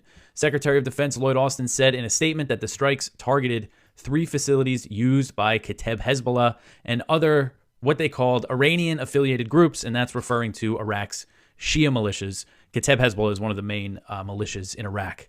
And a correspondent for El Mayadeen said that the strikes targeted positions of the Popular Mobilization Forces in several areas. And the Popular Mobilization Forces, the PMF, they're a coalition of Iraqi militias that was formed in 2014 to fight ISIS. They're part of Iraq's security forces, and this is part of the reason why al-Sudani, the prime minister, has been getting so angry about these U.S. airstrikes, is that they've been targeting the PMF, which again is part of Iraq's security forces. So the El Mayadeen report said that there were strikes on Jerf al-Nasr, which is a town south of Baghdad, that killed at least 2 people. And that was just one area where these strikes were launched. It was several areas around Baghdad. So we don't have a clear count of casualties yet. So Austin said that the strikes were in retaliation for the attacks on U.S. bases in Iraq and Syria that started in mid-October in response to President Biden's support for the Israeli slaughter in Gaza. And in this statement, Austin claimed that the U.S. does not seek to escalate the conflict in the region, which is just an absurd thing for the U.S. to say. They've been bombing Iraq, Syria, Yemen. I mean, to say that they're not looking for escalation, just completely ridiculous. So there was an investigation from BBC that was published on Tuesday, and there's actually a documentary with it as well. And it focuses on political assassinations that have taken place in Yemen for years now, and it reveals that basically that they're backed by, they're being carried out by the UAE through proxies, through, it's an interesting report. Initially, they hired American mercenaries who were members of a group called Spear Operations Group, and they were very forthright with what they did, saying that, yes, we were involved in these assassinations. And most of the assassinations targeted the Muslim Brotherhood's affiliated political party in Yemen. They're mostly based in southern Yemen, in Aden and areas around there. And, you know, a lot of the people that were killed were just politicians. But anyway, so these American mercenaries started doing these assassinations. They say they stopped in 2016, but trained UAE forces who were based in Yemen to carry them out. And then they went on to train Yemenis. So, you know, pretty interesting. And again, this is part of the U.S.-backed coalition. The UAE joined the Saudis in the invasion of Yemen to oust the Houthis in 2015. So that is a very interesting aspect of this investigation. But what I thought was more important, considering everything that's happening in Yemen, was the details about Al-Qaeda being part of the U.S.-backed forces in Yemen. So the STC's leader, so this Southern Separatist group's leader, his name is Idris al-Zubaydi. He's the vice president of the PLC, of this presidential council, and that's what the U.S. views as the legitimate government of Yemen. So this guy has Al-Qaeda guys running parts of his military. And after President Biden began striking the Houthis in Yemen over their attacks on Israel-linked commercial shipping, al-Zubaydi, the leader of the STC and vice president of the PLC, he called for U.S. support for a ground campaign against Ansar Allah, which is the Houthis. He said, quote, "Ground forces must be supported on the ground, and these forces belong to the legitimate government. These forces are the ones who can achieve a victory on the ground because strong strikes without ground operations are useless," end quote. So you have this guy. He wants a ground operation against the Houthis that's supported by the U.S. and the U.K., I believe he also said.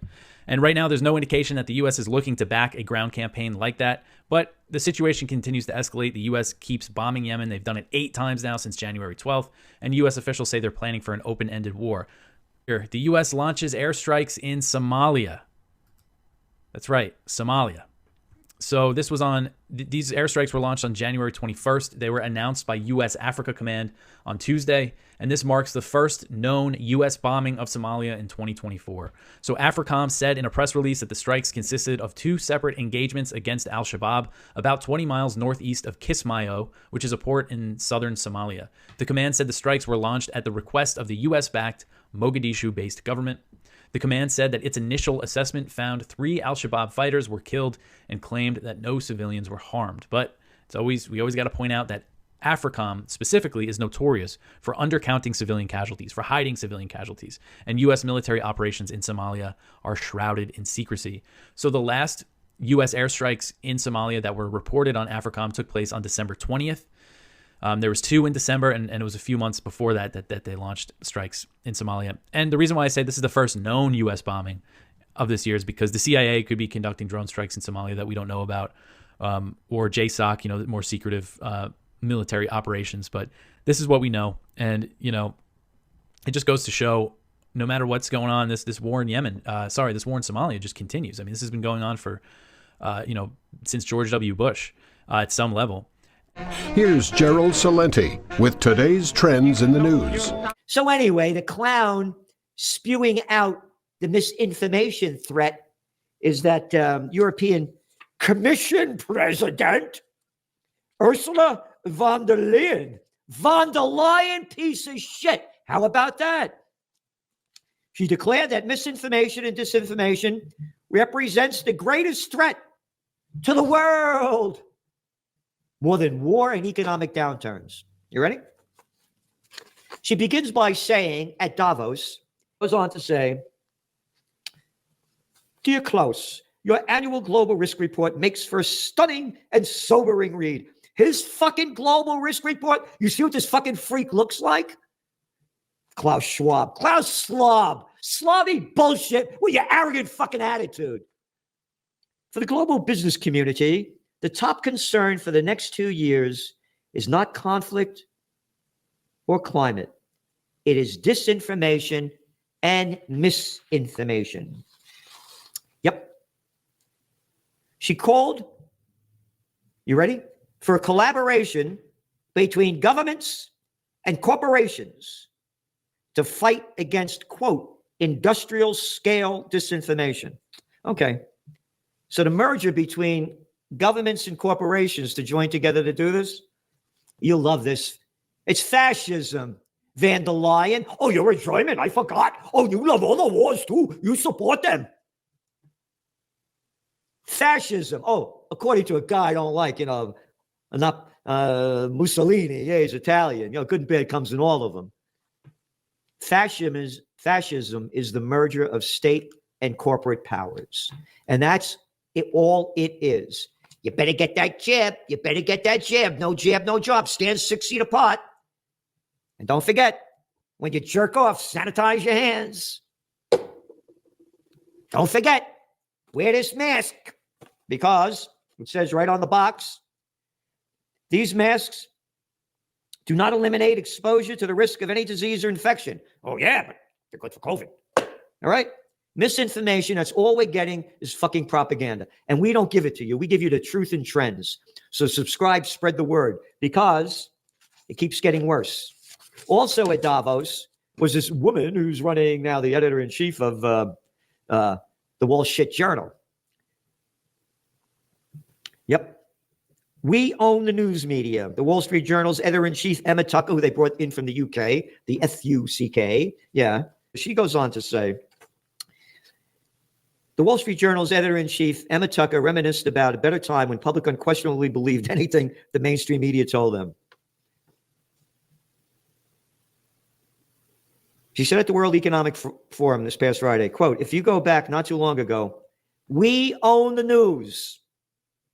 We own the news. Hey, how about go fuck yourself? Who the fuck are you to say you own the news? Shut the fuck up, Salenti.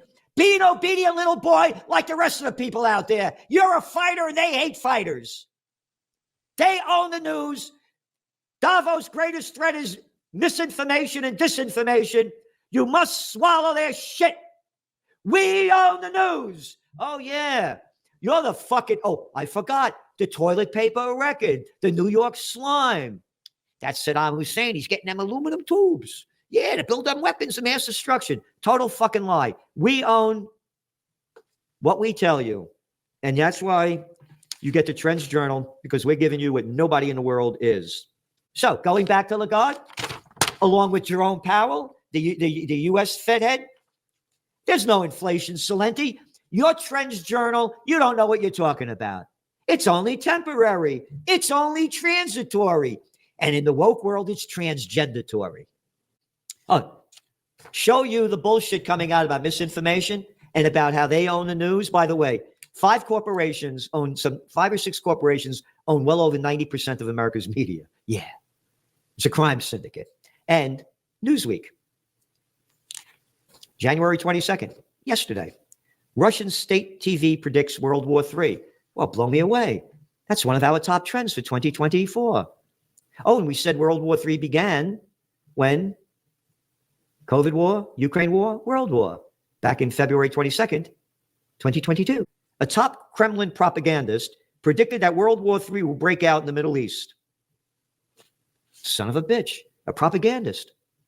They're not propagandists. Media whores, the prostitutes that put out for their corporate pimps and government whoremasters. No. These are I'm not a propagandist. We called World War III. It's one of our top trends for 2024. Almost a month before she said this. Kremlin propagandists have routinely warned of looming world war. Propagandists, they use it again. That's how they get people to hate. And that's how they sell misinformation. You run your mouth and I run my business, brother.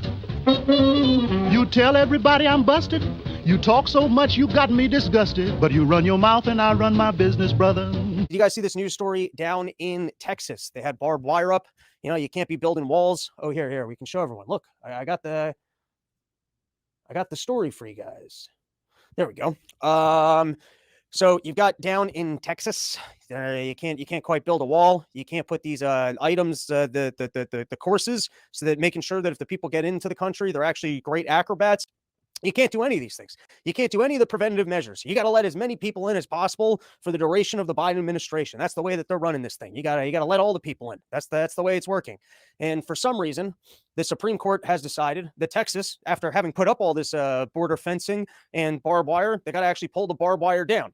Did the Supreme Court give us a reason for why they got to pull down all the barbed wire? For some reason, no. They didn't give us any reason whatsoever, but they got to pull down all the barbed wire. So this was from USA Today. Texas political stunts like placing razor wire near the border simply make it harder and more dangerous for frontline personnel to do their jobs, because the frontline personnel is responsible for trying to get as many people into the country as possible. And it's not easy to do if you got barbed wire there. This is an evacuation of Mexico. We're trying to get as many people over this border as quickly as possible. And if you're going to put barbed wire in the way of the people who are trying to monitor these things as if they're a fire exit, and you got to keep these things clear for the evacuation, we're trying to get as many people of the Mexicans to our country and have it. Well, firstly, what is frontline personnel? What exactly is that? Is that border control patrol? Is that some other division of government that shows up to stand on the front lines, and then anything anyone does to try and fix a situation, they go, hey, you're getting in my way as the frontline personnel of making sure that everything's dysfunctional. Maybe that's the way it works. Government, they want to be dysfunctional at all time. So you got the frontline personnel at the front lines making sure that whatever's supposed to be, could fix the situation, isn't taking place. I talked about this on the end of year recap. Go check it out, where Biden said, hey, putting up a border wall is not a serious policy solution. They don't come up with a better solution. They don't have a better idea, but whatever you're out there doing, they're like, hey, that's not going to work and that's not a good idea. This was from the New York Times, and I thought this was interesting, that the New York Times is even recognizing that the old guard of the GOP is a dwindling faction. Let's give this a read. Tuesday night's results showed that the time is coming to sit Shiva for the Republican Party of the Bushes, Cheneys, and Romneys, and the donor class that once played an outsized role in shaping the party is now a desperate group of bystanders. Miss Haley ran on a traditional Republican platform, one that has faded during the Trump years. She campaigned on issues like reducing federal spending and enacting a staunchly interventionist foreign policy and overhauling programs like Social Security and Medicare. Do you guys remember how much the old school Republican Party sucked? Isn't it amazing like that there's still those people out there that are like, we're just going to pretend like we're going to balance the budget and we're actually just going to spend even more money pretending like everyone's trying to invade and kill our country. Her candidacy was embraced by the pre-Trump GOP as the gang got back together for one last shot at the interloper. In other words, the deep state was like, oh, well, maybe we can get our candidate in here. Traditional party donors from Wall Street who loathe Mr. Trump poured money into Miss Haley's super PAC, and in New Hampshire, she seemed to have a political environment more hospitable than in Iowa, with a voting base that is less religious and more educated. Return to office mandates don't help companies make more money because apparently, I said at the beginning of the whole thing, not only do you have to waste all this energy getting to work, but then once you're at work, you know how much energy you have to waste pretending like you're working versus when you're at home, you just kind of get to be efficient about it. All right. Next topic. We've got Alaska Airline found loose bolts on many of its Boeing MAX 9 jets. And remember, I told you guys, you can't trust anybody anymore. There's no such thing as the experts. Remember, you have to stay home. You can't see your grandmother before she dies. No going to work. Listen, for medical reasons, don't interact with other people. Don't show up to your job. That's going to be healthier. It's going to be healthier for you just to stay home, watch Netflix, and drink alcohol because you can't show up anywhere because we've got a 6-foot rule that just kind of sort of appeared. That's the way science works. It just kind of sort of appeared. And then once we said it, we realized that we needed to be fully committed to the thing that we said because sometimes there's a scientific process and you're running experiments and sometimes things just kind of sort of appear. Unlike the virus, because I paid and bought that one. So that one, we knew about the virus, but the 6 feet thing that told everyone that they had to, that just kind of sort of appeared. And so if there was one thing that you were all supposed to take away from COVID is that you can't trust anybody for anything, any of the times. And that applies now all the way to airlines, which apparently just have loose bolts. And I already told you, you got to practice your neuroticism at home and you got to start showing up and asking questions to that pilot. If you just get onto a flight, peacefully sit in your seat, and you think it's just going to take off and land where it's supposed to land without a door falling off, that is your own fault.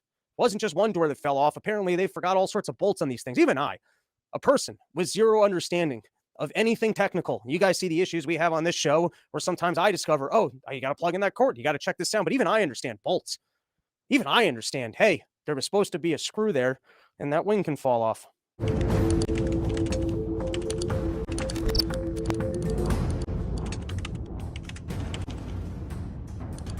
George Mason's objections to the Constitution were published in the Virginia Journal on November 22nd. He had his name on it, so it certainly... And he owned it, so it certainly did not do real well for his reputation, but I think he was in his early 60s at that point, and he was just like, I'm going to stand on principle. It doesn't really matter where things go. And here he is, again on the 19th. He points out that the judiciary of the United States is so constructed and extended. This is June 19th, 1788, in the Virginia ratification debates, where he and Patrick Henry and William Grayson and a few others were arguing against Edmund Randolph, James Madison, etc., the Federalist supporters. And here's Mason saying that the judiciary is so constructed and extended as to absorb and destroy the judiciaries of the several states, thereby rendering law as tedious, intricate, and expensive, and justice as unattainable by a great part of the community as in England, and enabling the rich to oppress and ruin the poor. So if it was only the rich and powerful who could defend themselves in a centralized court system, the people, the average person and the poor would certainly be at a disadvantage, is what he warned. Now, here he is also saying he's concerned that as to controversies between citizens of different states, their power is improper and inadmissible. He's talking about writ of execution here as well. He says to controversies between a state and the citizens of another state, how will their jurisdiction in this case go? He says, is not this disgraceful? Is this state to be brought to the bar of justice like a delinquent individual? Is the sovereignty of the state to be arraigned like a culprit or private offender? Will the states undergo this mortification? I think this power perfectly unnecessary. So one of the things that he did not want federal courts to have jurisdiction on would be controversies between a state and citizens of another state, precursor in essence to the 11th Amendment. He said, what is to be done if a judgment be obtained against a state? Will you issue a fieri facias? My Latin is not good, but that's basically a writ of execution. They're going to go force the state to do something. He said it would be ludicrous to say that you could put a state's body in jail. How is the judgment then to be enforced? A power which cannot be executed ought not to be granted. Jefferson discussed this with Madison. He said the negative proposed to be given them on all acts of the several legislatures is now the first time suggested to my mind. He didn't even think that that would be an option under the Constitution. He said, prima facie, I do not like it. So just straight up, without even getting into discussion, the idea of them having a negative in Congress or the executive branch over all the acts of the states, he was not on board. But he thought maybe the judiciary could do something like this. He said, would not an appeal from the state judicatures to a federal court in all cases where the Act of Confederation controlled the question be as effectual a remedy and exactly commensurate to the defect? So he's saying what you're proposing, James Madison, is to give them power in 100% of the situation when really we're only concerned about 1 out of 100. 1% of the time we need federal power to get involved here. And so why not just go to have a federal court system that can strike things down when they need to? And that will deal with that situation. And so that's what Jefferson was recommending. And George Mason certainly didn't like that type of thing. And here he is again to James Madison in March of 1789, pointing out that the judiciary is a body which, if rendered independent and kept strictly to their own department, merits great confidence for their learning and integrity. So Jefferson or George Mason on the one hand is basically saying we can't rely on them because they are federal judges. It doesn't matter who they are. We know that they're going to actually get some great legal minds on there. They certainly did. John Jay, James Iredell, and a few others. But Jefferson was saying, well, no, the structure is going to lead towards great confidence. So he had an opposite view on that in 1789. Now, in the years to follow, Jefferson certainly didn't like how it was working in practice. He was very unhappy, especially with the Marshall Court. Here's a letter to Spencer Roane in September of 1819. He says, the Constitution on this hypothesis, this view that the federal courts have the final say over the entirety of the Constitution, over the people themselves, the people of the several states, despite the fact that, well, they're the sovereign. And sovereignty means final authority. In essence, sovereignty, final authority has been transferred to 9 unelected, unaccountable, politically connected lawyers that wear dresses, in essence. I mean, and Jefferson didn't put it that way. Maybe he liked the styles. But the Constitution on this hypothesis, wrote Jefferson, is a mere thing of wax in the hands of the judiciary, which they may twist and shape into any form they please. Here he is again, Thomas Jefferson, in his draft for the Kentucky resolutions. Sometime before October of 1798, he points out this idea that if you give someone else the final say over what your Constitution means, you are under unlimited power. You're basically living under the whims of their views. He says every state has a natural right in cases not within the compact. So anytime the federal government does something that the states, and he's not talking about state governments, this is the people of the several states in their highest sovereign capacity. The state governments work for those people of each state. So if the people want the government there to do something, that's still ultimately the power flows from the people. He says every state has a natural right in cases not within the compact to nullify of their own authority all assumptions of power by others within their limits. So the people who strike down a federal act, he's saying the people of each state on its own, on their own say-so, their own authority, they can nullify. Now, that doesn't mean they're overturning it and the federal government's just going to back down just because a state says this is unconstitutional. The rest of the country isn't just going to necessarily agree with them. Of course, the idea that Jefferson said was we're going to state these principles, we're going to take our position on the Alien and Sedition Acts, and we're going to encourage the other states to agree with us. Because the more that we have on board, the easier it's going to be to overturn this or get rid of it, because the federal government isn't going to back down if everyone complies. Anyway, so they can nullify of their own authority all assumptions of power by others within their limits. He said that without this right, they would be under the dominion, absolute and unlimited, of whosoever might exercise this right of judgment for them. He said they are construing our Constitution from a coordination of a general and special government to a general and supreme one alone. So they were going to have a government with specially delegated powers, expressly delegated powers and reserved. Everything else is reserved. As James Madison described it in Federalist 45, the powers delegated to the pros government were going to be few and defined. Those reserved with the states were numerous and indefinite. And he's saying things have already turned around here by 1820. They've really been using the power of the federal court system to transfer that, to transform things from this government of limited delegated powers into one that was supreme in all cases. He said this will lay all things at their feet. Jefferson said the engine of consolidation will be the federal judiciary. The other two branches, the corrupting and corrupted instruments. And this isn't much different than what George Mason warned about all the way back on June 19th, 1788. It's kind of a long passage, but I think it's really interesting in comparison to what Jefferson was saying some decades later. He said the principle itself, talking about how the federal judiciary has so much jurisdiction, it's involved in so many things. He said it goes to the destruction of the legislation of the states, whether or not it was intended.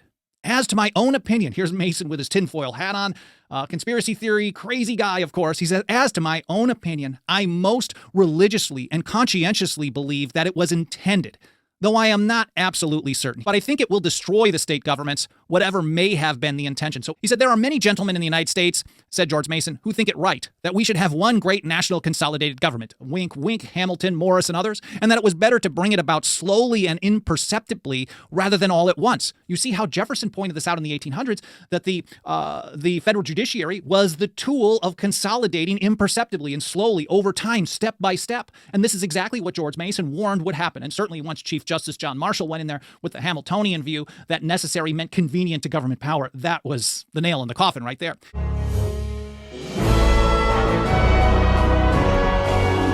Polling definitely suggests that the younger generation is taking a different view on our interventionist foreign policy. Support for a continued U.S. involvement in the Middle East among young people is very low, it's historically low, and I think the same is true for U.S. involvement in Ukraine. So we are seeing that shift now. They're sort of jettisoning off this old boomer mentality that we want to run the world. But now you mentioned the Ron Paul Scholar Seminar, and you were in our first class, and I probably should have started with this because this is how we met you. You were in the inaugural class. We didn't know how it was going to go, what we were doing, what was going to happen. I think we've now had 4 or 5 classes. I'm biased, but I love the program. Tell our viewers who aren't familiar with it what it was all about and what your experiences were at the seminar. Yeah, so the Ron Paul Institute Summer Scholar Seminar was essentially a weekend PhD program in peace and prosperity. It exposed us to leading voices in foreign policy, specifically looking at the non-interventionist roots of American foreign policy and why that is the correct answer.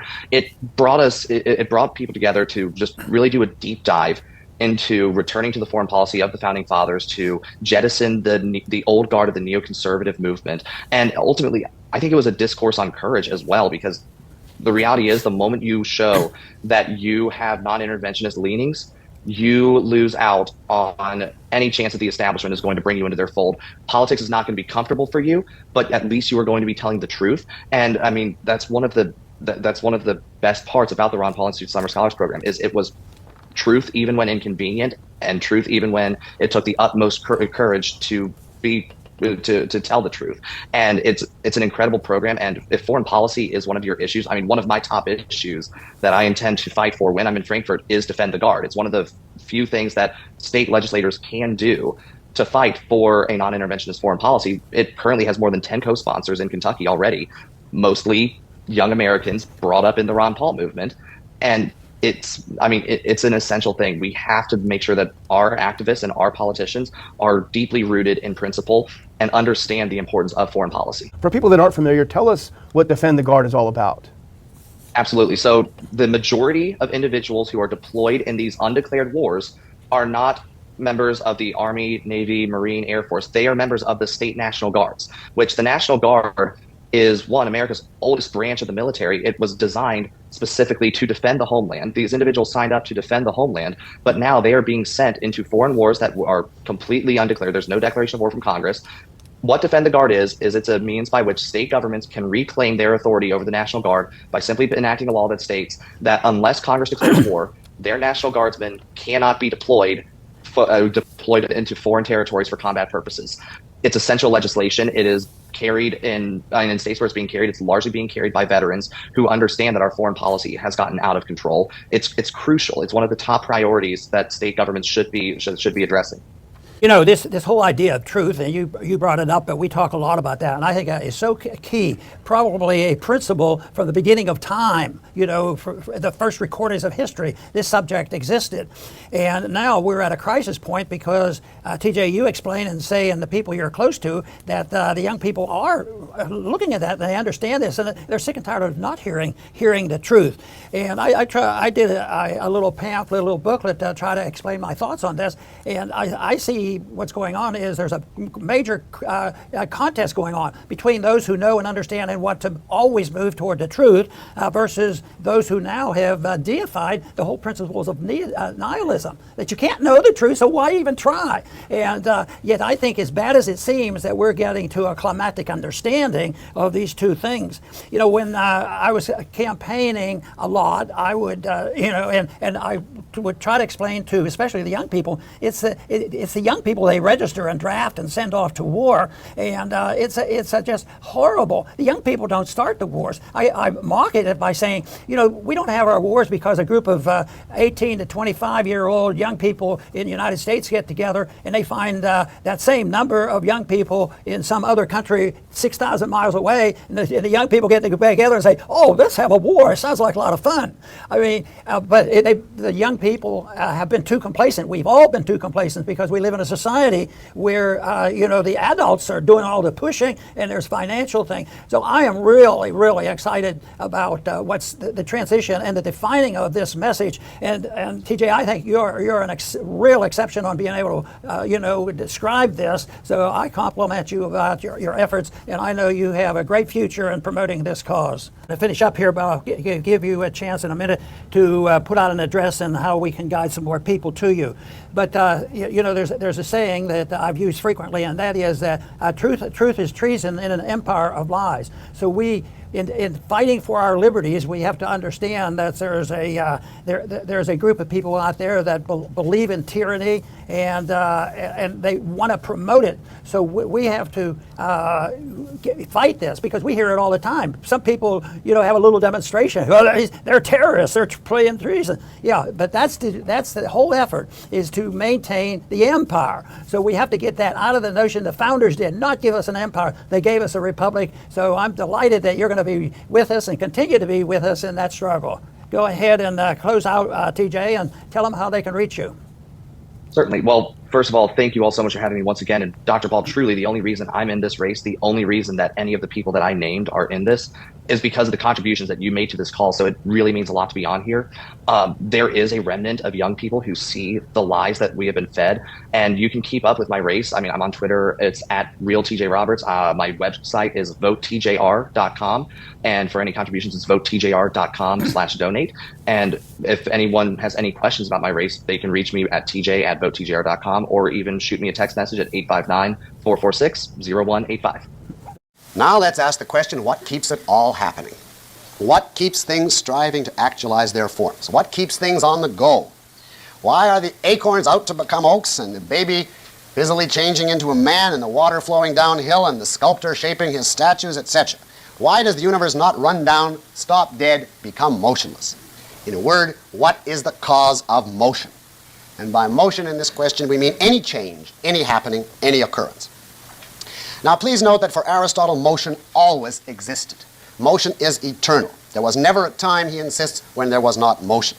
And his proof of this is that time itself is simply a measure of motion. A year, for instance, if we take modern astronomy, is the period of the revolution of the Earth around the sun. A day, a period of the rotation of the Earth on its axis. If we stopped all motion completely, then of course there would be no years, no days, no seconds, no time. And if so, to speak of a time when there was no motion would be to speak of a time when there was no time, since time is simply the measure of motion, and that would be a contradiction. Consequently, Aristotle concludes time is eternal as the measurement of motion, and therefore motion is eternal. Consequently, the cause of motion that we're looking for is not something which starts motion at a particular point in time. No, it's the eternal factor, whatever it is, which underlies all motions and explains why there is such a phenomenon as motion in the universe. Any particular motion can be explained by an earlier motion. Why did this thing happen? Because this one did. And why this? Because this one, and so on. But what we want to know is what explains the fact of motion as such. Now let us engage in a chain of reasoning here with Aristotle. And let us call this factor, whatever it is that is responsible ultimately for motion, the mover. M-O-V-E-R. And if you want to anticipate, you can give it a capital M. What can we infer about it? Well, of course, the first thing is it must be an eternal existent, since it is the cause of motion and motion is eternal. Well, let us ask the question, can the mover itself move? Answer, no. This mover must be itself unmoved and even immovable. Why? Well, if the mover itself were capable of motion, as soon as it moved, the question would obviously become, how do you explain its motion? We'd have an infinite regress. If we are trying to explain the phenomenon of motion, we obviously can't do it by appealing to something which either moves or is capable of moving, because we would be going in a circle. We would be begging the question. We'd be assuming the thing we're trying to explain. If you want the ultimate source of motion, the prime mover, you see, then it, whatever it is, must be beyond motion. It must be immovable. Well, from that we can infer right away that it has no potentialities at all, because anything with potentialities is capable of change when its potentialities are realized or actualized. A thing which is immovable is a thing which must be devoid of potentiality. What then would it be? Well, the only other category is actuality. So this must therefore be pure actuality. Or to use the other term, it must be pure form. It will be an individual thing, not a Platonic universal. But it is not a stuff or matter organized in a way which can be differently organized. It therefore will be an exception to the metaphysical principle that I told you last time of no matter without form and no form without matter. It will be pure form, pure actuality. And therefore, of course, it will not be material or physical in the modern sense either, because anything material or physical is capable of change. Well, let's observe another thing about this mover. We're slowly sketching in a little biography or character sketch of this mover. Whatever it is, and we don't know yet fully, it must be perfect, completely perfect. Because we know that everything is striving to realize its potentialities, to achieve the higher state of actuality. And we know that it must be better to be actual than potential. That is why everything strives to achieve the actuality. And this is inherent in teleology, at least as advocated by Aristotle. Everything is striving for the best state, the state of fulfillment. Now here in the prime mover, we have a being that has no unrealized potentialities, a being which is pure actuality, and it therefore has hit the metaphysical jackpot. It must be perfect. Well, you might ask yourself, how does such a mover cause motion? Could it reach out and push the world? No, because it can't move. It can't push the world, it can't pull it. It can't even desire, because desire is a form of motion, a mental motion. It can't even say to itself in prime mover language, let there be motion, because it cannot speak. It cannot will. It's motionless. It is truly immovable. Well, what is the solution to this dilemma? How does it function to cause motion? Now, to understand Aristotle's answer, you have to know something of his astronomy, which was not original with him, but was a standard Greek view, which he simply took over from the scientists of the time, the way a modern philosopher might take over Einsteinian physics from the physicists. For Aristotle, the universe is a nest of hollow, crystalline, transparent spheres, connected along an axis, and embedded in the sides of these spheres are the various heavenly bodies, the sun, the stars, the planets, etc. The earth, he believed, is at the center, and it is stationary. These various spheres revolve around the earth, and the rotation or the revolution of the various spheres is what's responsible for the motions that we observe of the sun and the planets and the fixed stars across the sky. There is, according to Aristotle, and this also is not an original view with him, a soul or an intelligence connected to each of the spheres. These spheres are, in effect, semi-divine in the Greek view. They are regarded as living entities. The reason seeming to be that the heavenly motions were so perfectly ordered and so long known that it seemed to suggest to the Greeks that an intelligence of some sort had to be guiding them and keeping them on their perfect course. Well, in any event, as I say, the various revolutions of these spheres are responsible for the motions we observe, which are communicated along the axes. Now, the problem of motion, therefore, reduces to the problem of getting the outermost sphere moving, the sphere in which, according to Aristotle, the fixed stars are embedded. If we could get the other one moving or explain its motion, of course it always has been moving, but if we could explain its motion, that motion, of course, would be eternally communicated along the various axes to the rest of the spheres and ultimately to the things on the earth. So we have this nest of spheres with the outermost one guided by an intelligence. Many of them have intelligences. I can't recall offhand if all of them do or not, but there's more than one intelligence. And beyond, there is the perfect immovable mover. Well, now, if you have any power of imagination, you should be able to figure out the solution. The intelligence connected to the outermost sphere is capable of awareness as an intelligence, and particularly, it's capable of being aware of the prime mover. It is eternally aware of the prime mover. And it is aware of the perfection of the prime mover. It wishes with all its might to emulate this perfection. In other words, to do the most perfect thing that it can do. Now you simply ask yourself, what would you do if you were an intelligence connected to a sphere and you wanted to do the most perfect thing? Well, it's obvious that you would go in circles. You would engage in circular motion. This is the best motion because that's the only eternal motion, ultimately. If it went in a straight line, since the universe is finite, it would have to turn around at a certain point so the motion wouldn't be unbroken. So the best motion is going round and round. Consequently, the famous line that you have heard is an actual description of Aristotle's metaphysics. It is love that makes the world go round. There is, in effect, a cosmic, if one-sided love affair between the intelligence which moves the outermost sphere and the prime mover. And its motion, once it's going around, is then communicated along the axis to the rest of the spheres in the Earth. So the prime mover causes motion in the same sense in which a beautiful woman put at the front of the room, who was herself entirely motionless, might produce motion in her direction on the part of certain members of the class who might wish to emulate or participate in her perfection. The prime mover is the cause of motion in the sense of the final cause.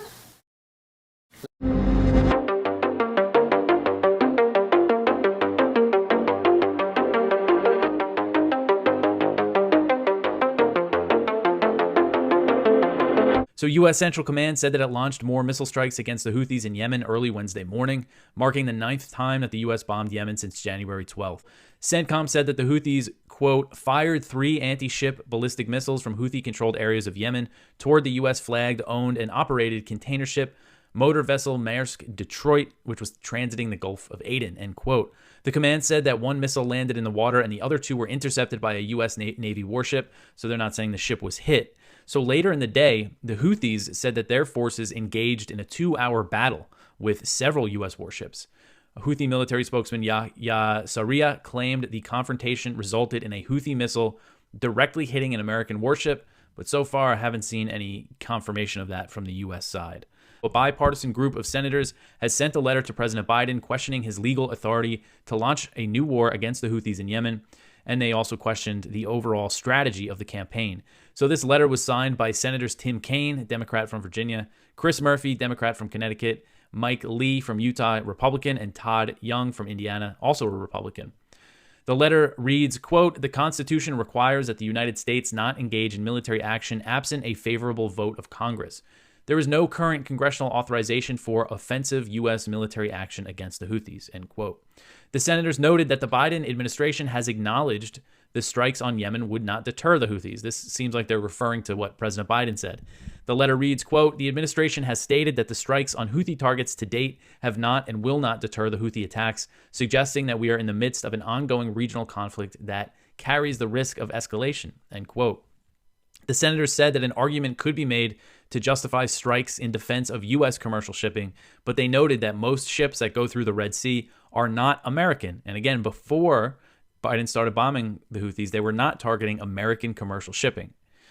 The senators asked, quote, does your administration believe there is a legal rationale for a president to unilaterally direct U.S. military action to defend ships of foreign nations, end quote. The letter asked why Biden has only submitted 1 notification about bombing Yemen under the 1973 War Powers Act, as there has been multiple rounds of strikes, and they asked how the administration understands the term self-defense in the context of this new campaign. That's how somehow they're calling these self-defense strikes. And Congress has previously challenged, unfortunately, it seems like overall in the Senate and the House, the Congress is supportive of this new war. Not a surprise. But Congress has previously challenged the executive branch's authority to wage war in Yemen. Back in 2019, they passed a war powers resolution that would have ended U.S. involvement in the Saudi war against the Houthis, which included intelligence support, maintenance of their planes, all sorts of support that the Saudis really relied on for what they were doing. And that was passed by both chambers in 2019. It was a huge deal, but unfortunately it was vetoed by President Trump. So Russia said on Wednesday that Ukrainian forces shot down a Russian military transport plane over Russia's Belgorod Oblast, killing all 74 people on board, including 65 Ukrainian prisoners of war. The Russian Defense Ministry said in a statement that its forces registered 2 anti-aircraft missiles fired from Ukraine's Kharkiv Oblast, which borders Belgorod, And they say these missiles hit the aircraft, which is an IL-76 Russian military plane. The ministry claimed that the POWs were being transported as part of a planned prisoner swap with Ukraine. So Ukraine has not officially confirmed or denied responsibility for downing the plane, but sources told Ukrainska Pravda that Ukrainian forces were responsible. The Ukrainian military also hinted that it was behind the incident. The General Staff of the Armed Forces of Ukraine said in a statement that it would, quote, continue to destroy the means of delivery and control the airspace to eliminate the terrorist threat, including on the Belgorod-Kharkiv front, end quote. Ukraine's military intelligence acknowledged in a statement that a prisoner swap was scheduled to take place on Wednesday, but said it had no information about who was on board the downed Russian plane. The statement said, quote, a prisoner exchange was to have taken place today, but did not. According to the Russian side, this was a result of the shooting down of a Russian IL-76 plane, which was allegedly transporting our prisoners. We currently have no reliable and comprehensive information about who was on board the aircraft and in what numbers, end quote. And it's unclear what kind of missiles were used to shoot down this plane, which was hit about 55 miles inside Russia. The head of Russia's State Duma, sorry, not the head of the State Duma, which this is one of their houses of parliament, the head of the State Duma's Defense Committee suggested that Ukrainian forces could have used the U.S.-made Patriot missiles or the German-made Iris-10 air defense system. So it seems pretty clear that Ukraine shot down this plane based on the comments. And I saw Zelensky later in the day kind of said there should be an investigation and you know, not really denying it. So it seems pretty clear that the Ukrainians shot down this plane and killed the Ukrainian POWs who were on board. Here's Gerald Salenti with today's trends in the news. You have an article that's coming out tomorrow, and it's called Government by Experts. You go on to say, I've often thought that after Abraham Lincoln, Woodrow Wilson was our worst president. By worst is meant least faithful to the Constitution and most destructive of personal liberty. With the exception of Lincoln's dictatorship, during which the federal government used violence to crush the state's natural right to secede from the Union they had voluntarily joined, and instead brought about the systemic murder of 750,000 persons. America, from its founding to the early part of the 20th century, more or less enjoyed the James Madison model for the federal government. Judge, what you just wrote here, why, you must hate Lincoln. You probably like slavery. How do I, you know? And that's what they say when I make that argument. Yeah, the idiots, the people that swallow they're still in kindergarten, listening to the kindergarten teacher. Right. The kindergarten teacher told them Lincoln freed the slaves, and therefore the slaughter of Southern and Northern troops was worth it. It's such a farce. The Madisonian model of government, which, with the exception of the Civil War years, we enjoyed, was that the federal government can only regulate and spend in the 16 discrete areas delegated to it by the Constitution. It was a limited government that stayed out of your face, and it stayed out of the faces of the states. When Woodrow Wilson came along, he flipped that on its head, and we have had the Wilsonian model of government since Wilson was president. And that's the opposite of the Madisonian model. Madisonian model, limited to the 16 powers given to the Congress under the Constitution. Wilsonian model, the federal government can regulate any behavior, tax any event, intrude itself into any process, so long as there is no specific prohibition on doing so in the Constitution. So it's the opposite of Madison. And one of the monstrosities that Wilson created, most Americans don't know this, Gerald. Your audience and my audience know this because we talk about it. One of the monstrosities Wilson created under his model of government is the administrative state, the fourth branch of government. It writes its own rules, it interprets its own rules, it enforces its own rules, it punishes its own victims, totally independent of the other three branches of government. Is it in the Constitution? No, it's not. What's an example of it? The Food and Drug Administration, the Environmental Protection Administration, the National Marine Fisheries Service. Who the hell has ever heard of that? Well, the National Marine Fisheries Service dictated a rule that you can only take so many herring and so many lobsters from the sea. And in order to enforce that sea, they put a federal agent on every boat and every lobster and herring boat. And then they sent a bill to the owner of the boat for the salary of the federal agent. Well, enough was enough for these fishermen and they challenged it. It went to a kangaroo court called the administrative court, where the judge works for the same boss that the agency prosecutor does, the Secretary of Commerce. And of course, the judge and the Secretary of Commerce ratified their own rule. By the time this got to the Supreme Court ripped this thing apart in oral argument last week and may very well change the law, which says administrative agencies are not entitled to deference by the court, and the court can examine why they do what they do, because under the Constitution, only the Congress can write these laws.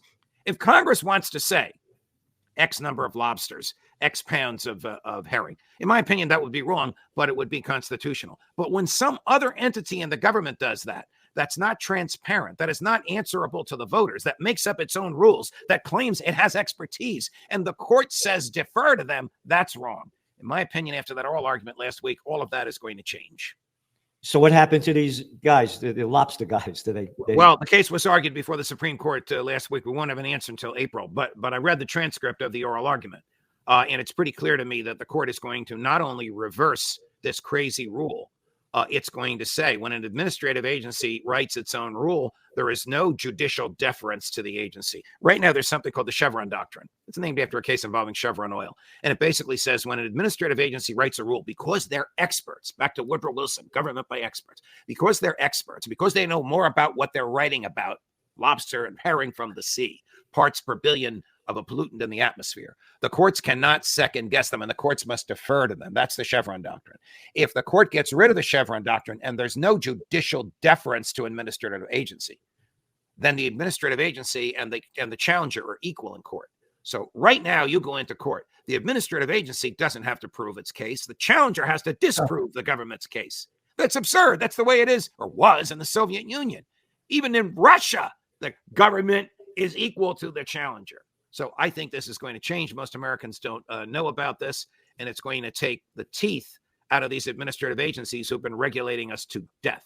It's also going to say to Congress, hey, you want to write it? You want a law? You write it, and you justify that law to the voters. You don't give it to some secret behind the doors group to write the law so that you don't have to take the heat for it. Whatever government can do to enhance its power and wealth, and if things can get away with, it will do. And that's the people aren't fighting. Right. The fight is gone. Right. But you and I do our best to bring that fight back. Both of our podcasts present a substantially alternate point of view. I mean, the point of view that we present, you don't see in New York Times, the Wall Street Journal, New York Post, ABC, NBC, CBS, Fox, where I was for 24 years. You don't see it anywhere. Welcome to Liberty Lockdown. Please scan your barcode. Your liberty ain't gone, but yeah, it's on hold. So we are aware of the court decision. We have discussed it with the Prime Minister, with cabinet colleagues, with senior federal government officials and experts. We respect very much Canada's independent judiciary. However, we do not agree with this decision, and respectfully, we will be appealing it. I would just like to take a moment to remind Canadians of how serious the situation was in our country when we took that decision. The public safety of Canadians was under threat. Our national security, which includes our national economic security, was under threat. It was a hard decision to take. We took it very seriously after a lot of hard work, after a lot of careful deliberation. We were convinced at the time, I was convinced at the time, it was the right thing to do. It was the necessary thing to do. I remain, and we remain, convinced of that. That is a chilling response to being told that what you did was against your own people's human rights. And you go, I just want to be very clear. We thought about this very seriously. We really reflected upon it. We looked at the circumstances, and I was convinced at the time that it was the right thing to do. And I am still convinced that it was the right thing to do. Violating the human rights of the Canadian people, even after years have passed, even after everything you know about COVID and what it amounted to and the risk factors and everything else, still, even after the Supreme Court says you can't do this to your people, we're still certain that what we did was the right path to take. Oh, get the fuck out of Canada, y'all. Get the fuck out of there. Or at least vote these people out. I don't know how your system works. Ask them politely to leave. I think in Canada, by law, if you ask nicely enough, they have to. So just do that. Sorry, I'm going to stop talking shit to Canadians. I love you guys. I know many of you are awesome base savages, so I'm giving her a hard time more than you. But man, that is creepy. That is really creepy, especially with that, like, I don't know, that lefty speak, just, very, very measured, very, politically correct, of course. Have to say it, long pregnant pauses. And we thought about this deeply. And at the end of the day, our decision to become tyrants was good and proper. And in hindsight, still think so. And we're going to appeal because we'd like to do it to you again. Horrifying people. I mean, whoa. People freaked out. The whole scientific world did around 2012. 2014 to 16, they banned it. But during this period of time, Anthony Fauci continued to give exemptions to it. But here's the curious thing. The research in Wuhan is going on during this time. We've been funding research in China for a long time, but we keep funding it during the ban. But we can't find records of how they got the exemption. We know it had to go through Anthony Fauci. He says approved all of this research. We can't find it. They won't give us the deliberations. They also set up a committee in 2017. They secretly reopened the door. No more ban, but there was a new committee, a pandemic safety committee that was supposed to review this. There's no way this research shouldn't have gone before the committee. And it didn't go before the committee. All of a sudden, it just, boom, it was getting done. So for 3 years, I've been asking, I want to see the deliberations that happened at the NIH. None of this is classified. It's just science research. It's now 5 years old. I want to see the deliberations on how you made and who made the decision to fund the research in China. But I still can't get it. So there's an elaborate cover-up. So I became intrigued in this. The first year, 2020, I was skeptical of Fauci. I told him he was stupid to close the schools. I opposed him on everything from the beginning. I opposed the lockdowns. I opposed the bailouts. I was the only one on the Senate floor. I went back after I recovered from COVID and said no loudly. It was a voice vote. I was the only no on all that stupid stuff where people stole hundreds of billions of dollars. Dead people got $1 billion of COVID money. I was the only no on the Senate floor. But as I was opposing this, I became intrigued as the 6 months to a year when I was like, wow, I read this article by Nicholas Wade on Medium.com. Yes. Once again, he was banned from everything. He used to be a New York Times writer, banned everywhere. I read this 25-page story, and I'm like, oh my God, they created this in a lab. And I began investigating this and became intrigued by it. But then what really got me to write the book was I saw this exchange of emails between Anthony Fauci on January 31st, feeding into February 1st of 2020. They start about 5 or 6 o'clock in the afternoon, and it's a crescendo. And as you read something, even if it's not stated in words, you can feel the tension build. You can feel his fear build, and you can see his heart clenching up like this. The last email's at 3 in the morning. And at 3 in the morning, he emails a guy named Bob Cadillac. I didn't know who Bob Cadillac was. Other people knew him, but I didn't know who he was. And then, Bob, I'm sending this article here, sort of in the middle ground, but it was an article basically saying, nothing to see here. This came from Nature, not the lab. At 3 in the morning. He can't sleep at 3 in the morning. About a year later, we're now 2 years into this, I meet Bob Cadillac, and he was working for the Senate committee, the Republicans, doing a report on the origins of the virus. And I said, Bob, why did you get that email? And he says, well, I was in charge of the safety committee, the pandemic committee that should have reviewed the Wuhan. And he didn't say this, but my implication is he's sending him an email because he's going to discover that the research that caused the virus was supposed to go before his committee, and he never saw it. So as things come together, to me, it is the greatest cover-up in our history. 1 million people died in the United States, maybe 20 million, 10, 15, 20 million worldwide. And it was funded by government, approved by Anthony Fauci, and then the cover-up. And there's a lot more in the book. We go through all the different articles, the scientific articles in Nature and in Lancet, where they came together and they lied. The people all said it was a conspiracy theory, but they didn't reveal that they were receiving money in this. A lot of this we already know because you've been listening to me for years. So I guess I'm just playing it to confirm our worst fears. But what I think is remarkable about it is that, Fauci continues to walk around unmolested. No investigations, no prosecution, no nothing.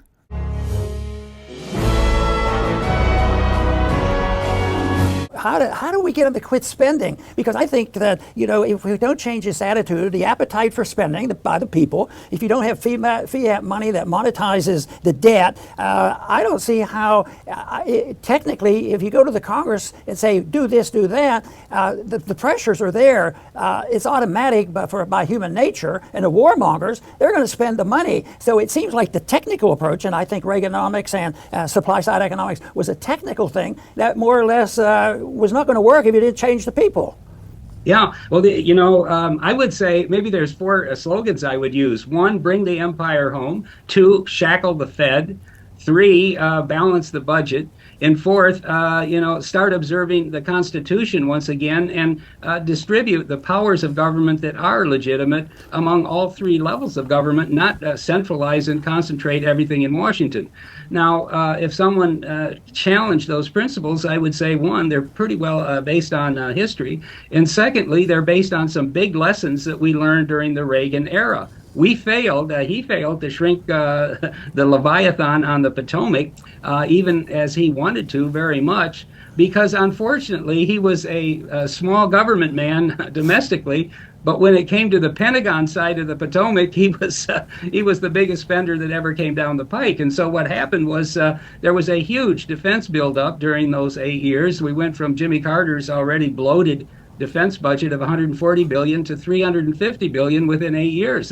Almost a tripling of the defense budget. We didn't need that. The Soviet Union was on its last leg anyway, and quickly and very soon thereafter fell apart. It was due to the fact that communism doesn't work, that centralized command and control economies fail, not because Washington was wasting a huge amount of money on defense. Most of that money ended up going not into strategic weapons anyway, but into building up the conventional forces.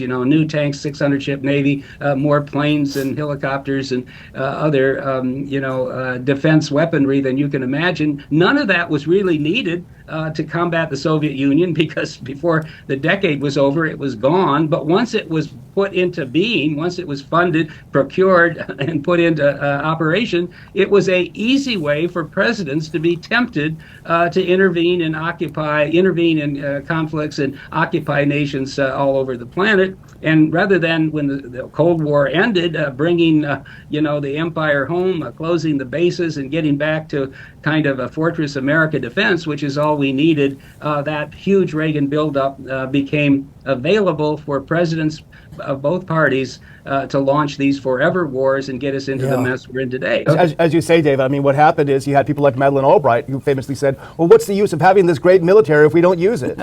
Exactly. When you have it. And the point there, Daniel, is that she wouldn't have been able to ask that question or do that if it hadn't been put into being in the 80s. If they had to go, if Bush, the senior Bush, or Clinton had to go to the Congress for huge increases in defense spending and taxes to go with it in order to expand NATO, when we promised Gorbachev that we wouldn't, and to intervene multiple times in the Middle East, with the wars in Iraq, twice, Libya, all the rest of them. None of this, in my view, would have happened because the military means wouldn't have been there. So it had a pretty unfortunate, long-lasting legacy. So the lesson we learned is you got to bring the empire home, slash the defense budget, and then get the Fed out of the business of monetizing the public debt.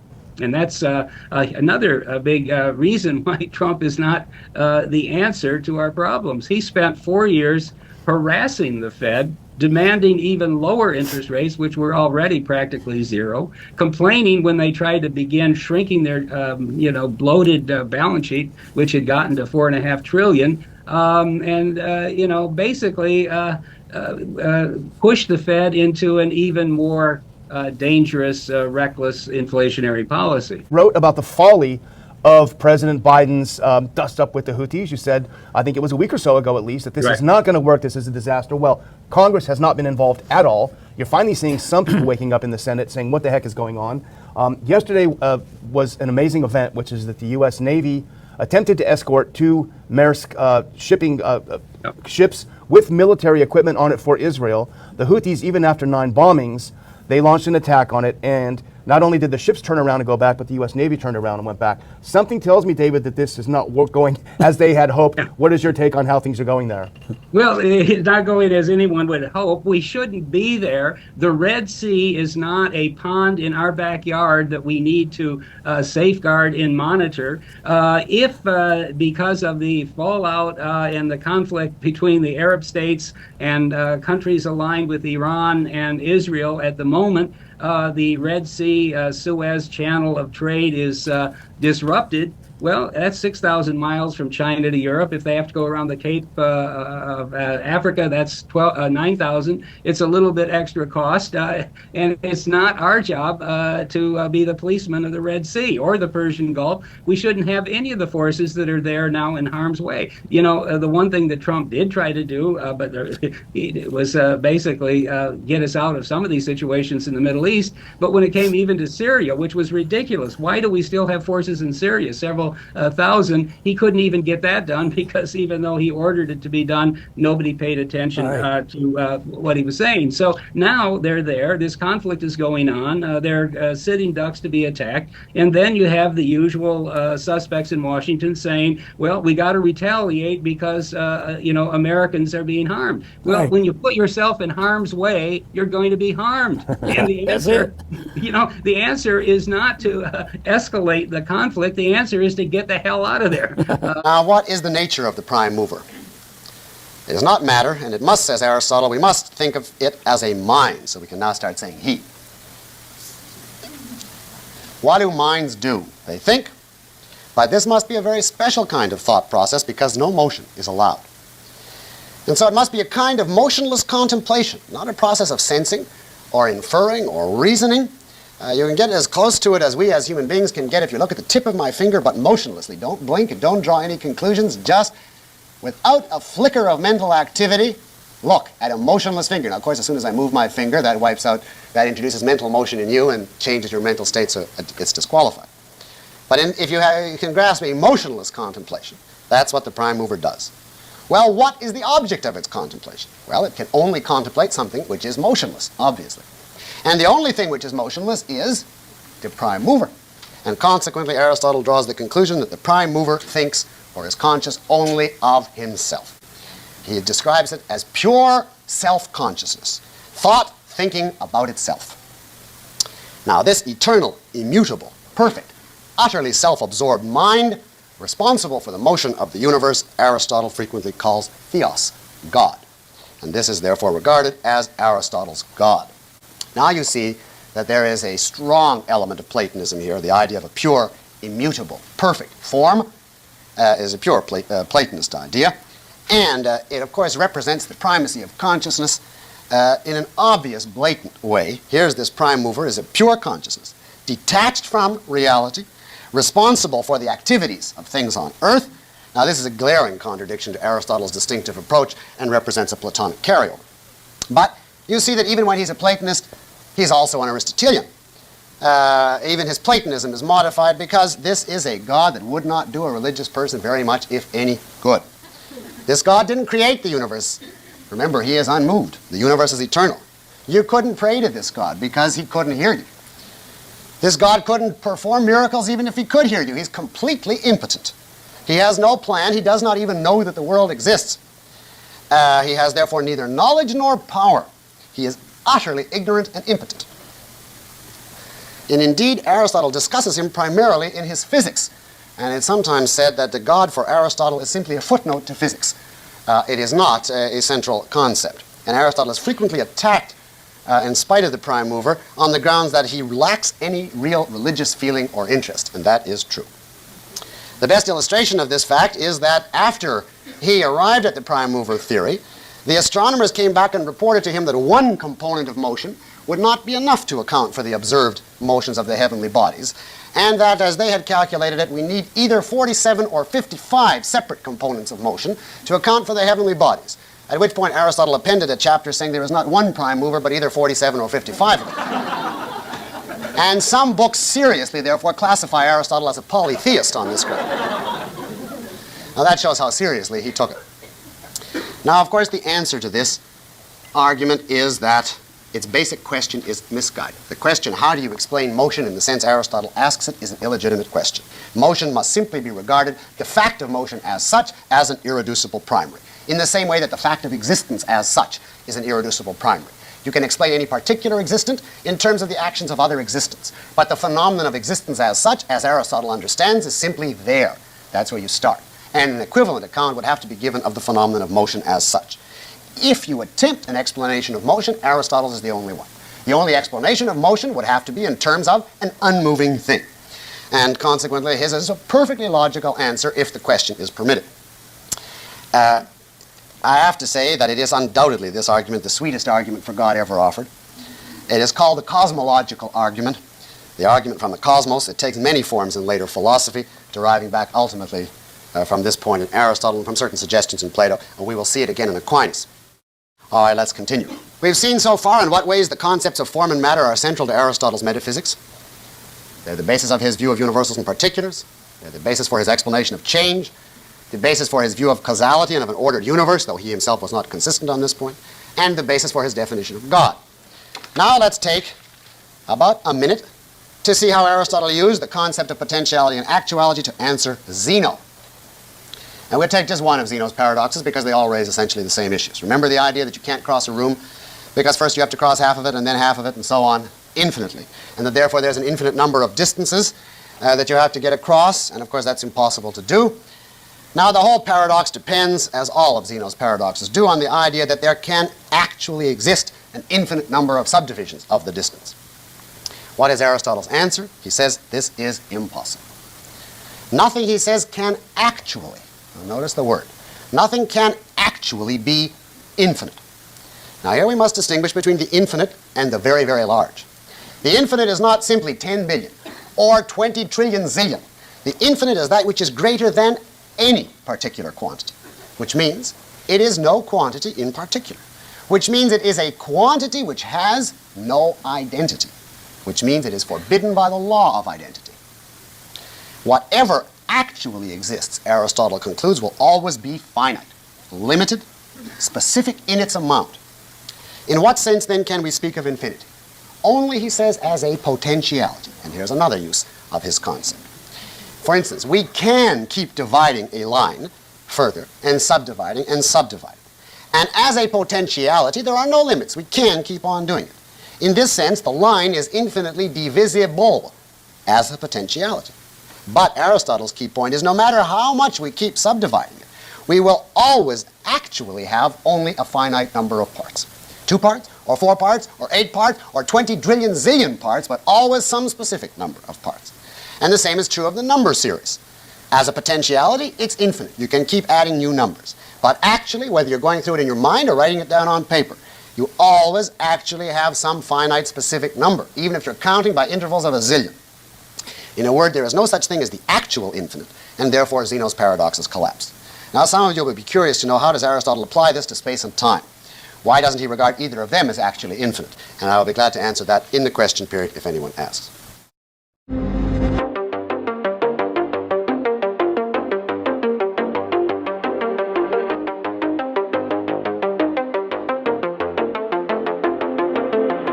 So amid Israel's slaughter in Gaza, U.S. and Israeli officials met in Washington this week to discuss the advancement of major weapons deals that will arm Israel with dozens of fighter jets, Apache helicopters, and munitions. One of these deals includes a new squadron of 25 F-35 fighter jets and is worth about $3 billion. So Israel's defense ministry first announced its intention to procure the 25 F-35s last summer. And when they made that announcement, they said these jets would be purchased using U.S. military aid. So that's right, the U.S. taxpayer is footing the bill for this. Sources told the Times of Israel that Israel also intends to procure a squadron of 25 F-15IA fighter jets and a squadron of 12 Apache helicopters. It's unclear how the F-15s and Apaches will be paid for, but we do know that the U.S. is looking to give Israel an additional $14 billion in military aid, so I wouldn't be surprised if it's paid for by the U.S., and that's on top of the $3.8 billion that Israel receives each year. But he was also discussing the continued supply of American bombs and other types of munitions to support the Israeli slaughter in Gaza. The U.S. has delivered over 10,000 tons of weapons to Israel since October 7th, demonstrating the strong U.S. support for Israel's campaign, which has killed over 25,000 Palestinians. The latest numbers from Gaza's health ministry is 25,900, and that includes 10,000 children. 10,000 children. And this is what the U.S. is doing while that's happening. They're working to get them new fighter jets, new helicopters, so they could drop more bombs on Palestinians. Secretary of Defense Lloyd Austin confirmed on Thursday that the U.S. and Iraq will start talks on the future of the U.S. military presence in Iraq in the coming days, and this could potentially result in a U.S. withdrawal, and that would be amazing. Iraq has been calling for an end to the presence of the U.S.-led anti-ISIS coalition as the U.S. has been bombing Iraq, and the tensions are really soaring with these Shia militias targeting U.S. bases in both Iraq and Syria over the slaughter that's happening in Gaza. And Iraq is on the brink of another major war. It's the last thing anybody in Iraq needs. And Austin said that the two countries will convene a meeting of the U.S.-Iraq Higher Military Commission, which was formed last summer, signaling that the U.S. wants to maintain some sort of presence in Iraq. Austin said that the HMC will, quote, enable the transition to an enduring bilateral security partnership between the United States and Iraq, end quote. So that kind of sounds like they might want to keep some kind of troop presence, maybe not under this code. Like, they're probably going to try to finagle something here, saying that they want a enduring bilateral security partnership. So there's also been reports that indicate the U.S. is also considering ending its military occupation of eastern Syria. So one thing that, as far as I understand it, the U.S. occupation of eastern Syria relies on support from Iraq, from the U.S. presence in Iraq. So there's about 900 troops in eastern Syria, and the U.S. also backs the SDF, that's the Kurdish group. So that gives the U.S. controls a significant chunk of Syria's territory. Sources within the Pentagon and the State Department told Foreign Policy that the White House is no longer invested in sustaining a mission that it perceives as unnecessary. And this article in Foreign Policy is pretty funny because it's Charles Lister, who's a total neocon, pro-Syria proxy warrior. And it says, America is planning to withdraw from Syria and create a disaster. So he's not happy about it. But I'm very happy to hear these reports because the U.S. presence in Iraq and Syria is just a tripwire for a major war. And the U.S. is also waging a brutal economic war against Syria with crippling sanctions, and they occupy their oil fields. Really, just ending that would be great. But anyway, so this just seems like very preliminary discussions that are happening. Nobody's saying that they're going to get out, but they're discussing it. Articles from Kyle Anselon at the Libertarian Institute, and it says U.S. officials now believe that North Korea will conduct a lethal attack against South Korea. And this is based on a report from the New York Times, although the U.S. assesses that North Korea will attempt to limit its attack to avoid a full-scale war. So the New York Times report said that the officials have assessed that Kim's recent harder line is part of a pattern of provocations, but that his declarations have been more aggressive than previous statements and should be taken seriously. While the officials added that they did not see an imminent risk of a full-scale war on the Korean Peninsula, Kim could carry out strikes in a way that he thinks would avoid rapid escalation. There's recently an article in 38 North by North Korea experts Robert Carlin and Siegfried Hecker warning of a potential war on the peninsula. Their article said, quote, the literature on surprise attacks should make us very wary of the comfortable assumptions that resonate in Washington's echo chamber, but might not have purchase in Pyongyang. This might seem like madness, but history suggests those who have convinced themselves that they have no good options left will take the view that even the most dangerous game is worth the candle, end quote. And then there was John Pfeffer writing over at Responsible Statecraft. He was saying to take the warning from those two guys seriously, but he also explained that Kim's fiery statements might signal that Pyongyang seeks peace and not war, hoping that it could lead to negotiations, could lead to the U.S. saying, all right, maybe we should back down here. One thing that they recently did was North Korea is going to declare South Korea like an enemy. They're going to no longer work toward reconciliation or reunification. And this is a result of the U.S. and South Korea restarting these huge war games, these provocative war games. Some even simulate assassinations of Kim Jong-un. And the North Korea responds by firing missiles and artillery, and the tensions it's just tit-for-tat escalation. And it is one of those situations that most people ignore, kind of just used to these things happening on the Korean Peninsula. Same way people are just used to Gaza being under blockade for all these years. You know, you never know when this stuff could really explode. And there's nukes involved here. The U.S. recently sent a nuclear-armed submarine to South Korea as one of its provocations. You run your mouth and I run my business, brother. You tell everybody I'm busted. You talk so much you got me disgusted. But you run your mouth and I run my business, brother. All right, we got to listen to the Carrie Lake phone call. And Carrie Lake, she's a fucking pimp-ass baller. She's just sitting there calmly eating some nuts on a phone call going, yeah, well, who wants me out? And why do they want me out? Okay, and so what is the offer? And she's great because she records the phone call, but she just keeps saying, hey, you know, they should just support me, but then prying a little bit just to get this guy to give a little bit more information up. And does this guy not sound exactly like what you think these conversations must sound like behind closed doors? I mean, this guy is a movie character of a slimeball politician going, listen, I'm just doing you a favor here. I just want to give you a call, and I want to let you know that we can really make this work for you. And we're not saying that we don't support you. We're not saying that you wouldn't be great. It's just for a couple years, we would love it if you could be on the sidelines. And if you could just tell us what amount of money it would take for you just to spend a little bit of time on the sidelines. And, you know, things might not be that great if you don't go to the sidelines. And listen, I'm just the messenger here. I'm just trying to report to you that you have an opportunity for greatness, because if you'll work with us, there's a paycheck for you and still an opportunity down the line to pursue the dreams that you're interested in.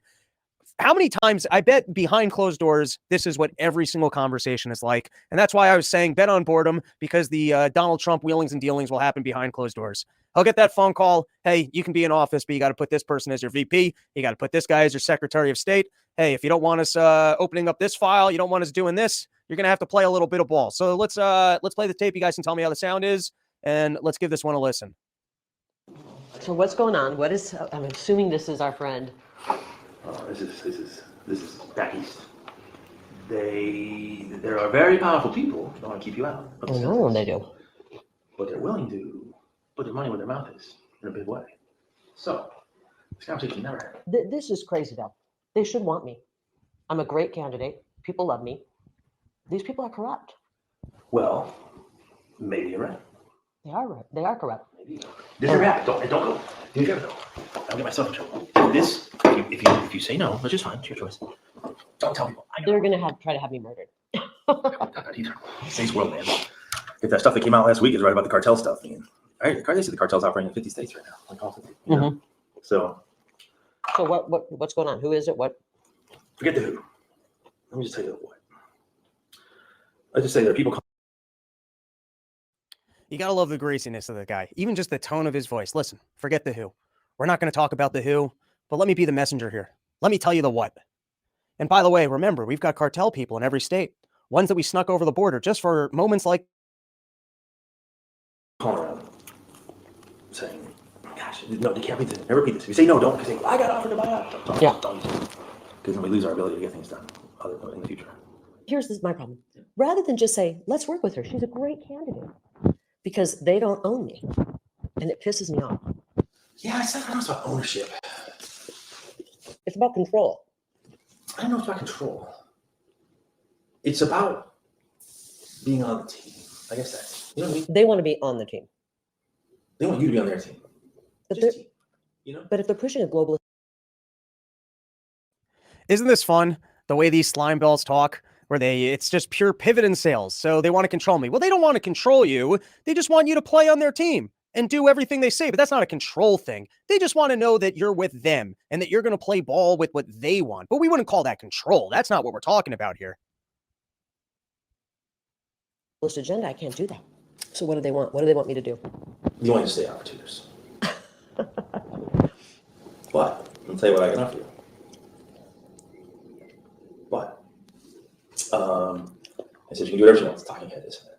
So the ask of me was, it's kind of funny. So the ask I got today from back east was, is there any companies out there or something that could just put her on?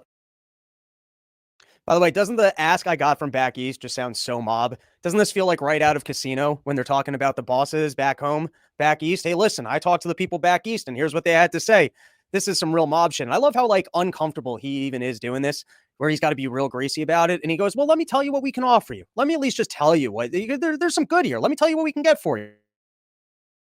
Payroll and give her to keep her out. And I said, well, what do you want to do? Like, whatever we need to do. This is about defeating Trump.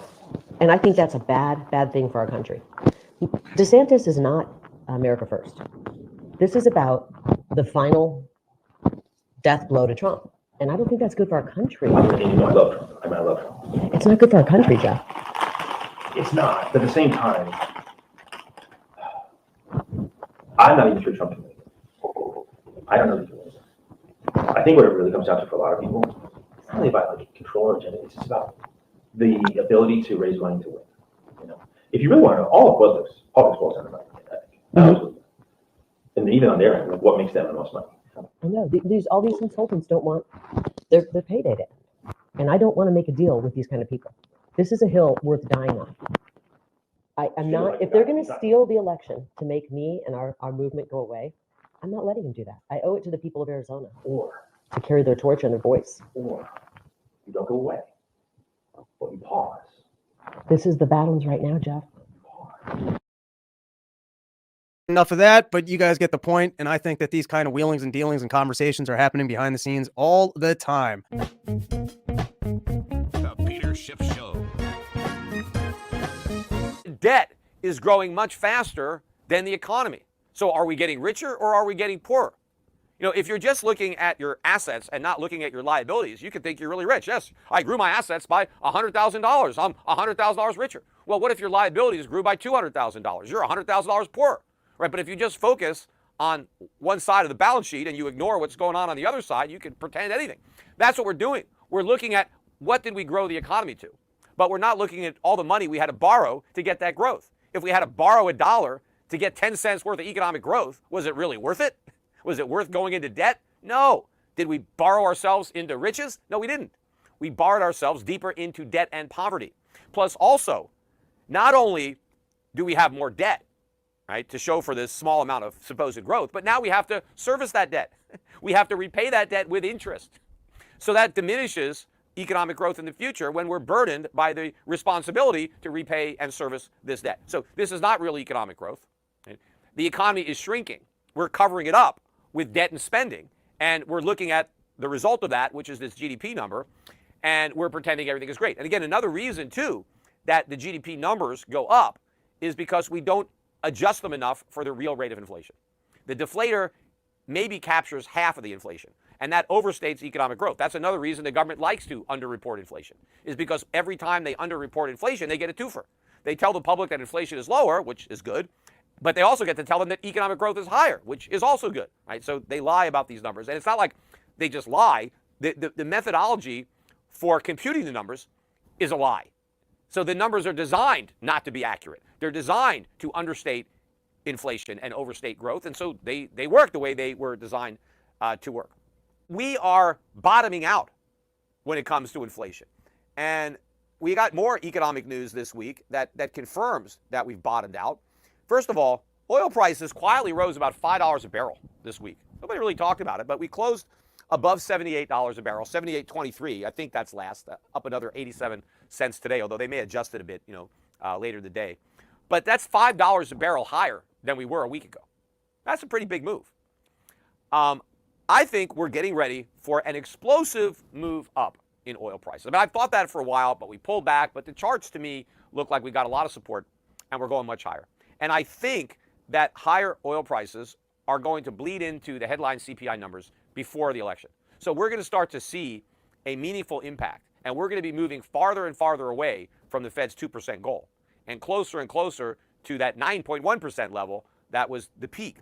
But also some other indicators to me that show that inflation is coming back, other than the fact that I know that it's never gone away because we haven't had an increase in savings and a decrease in borrowing and spending, record government spending, record personal spending, debt record high. So this is all inflationary policy on the fiscal side. All this stuff is not what you do when you're trying to win an inflation fight. But look at the money supply. We got the M2 money supply earlier this week, and it rose for the month. This is a monthly number that we get. Every month they tell you the M2. And it was up 0.5% in 1 month. That's a big increase, almost $100 billion in new money added to the economy in a month. Now, that's inflation, right? The expansion of the money supply, the expansion of the credit supply. Now, M2 did start contracting from about the middle, I think it was June-ish or so of 2022. And for about maybe 9-10 months, money supply was coming down. Now, compared to how much it went up in the few years prior, you can barely see it on a chart. But yes, it was a slight decline from the peak. So money supply went like this, and then a little teeny bit down, right? Now it's going back up. It's kind of been bumping around, and now it's turned higher. And I think money supply is going to surge before the end of this year. It's going to hit a new all-time high in money supply. So money supply is growing. What does that tell you about inflation? That is inflation. And the credit never stopped growing. Even though money supply came down a bit, credit supply never did. It kept on expanding. And for most Americans, I mean, they're pretty much indifferent to money or credit. I mean, they both work, right? You don't need any money when you go into a store. You have a credit card, you could buy just as much stuff as a guy that has actual money, right? So all of this is part of the demand that is pushing prices higher. All of this money supply growth, this is the big pivot. It's going to be back to quantitative easing, which is going to be done for a multiple of reasons. One is to prop up the banks. Two, to prop up the government, because the government can't afford to pay the interest on the debt. And so the Fed is cognizant of this, as much as it denies that that's what's driving policy. That is absolutely what's driving policy. But it's also the election. The Federal Reserve wants to reelect Biden. They always want to reelect the incumbent. That's the deal. Right? Every time you're an incumbent, the deal is the Fed's going to help you. And, you know, if you're the party that's on the outside trying to get in, that's a problem until you actually win. Because once you win, now you get the same cushy deal with the Fed. That's right. Whoever is in charge gets the Fed's help. That's the way it works. And it's not a coincidence, because whoever is in charge is the guy, that's the guy or gal who reappoints the Fed chairman, right? So you want to help your boss, right, if you want to keep your job. But I think, as I said, Powell knows that his chance of keeping his job in the Trump administration is slim, because even though Trump appointed him, he wanted to fire him. Yeah, I mean, as soon as he started hiking rates, he wanted to fire him. So he's not going to hire him again. He's going to replace him with somebody else, right? So the person most likely to reappoint Powell is Biden.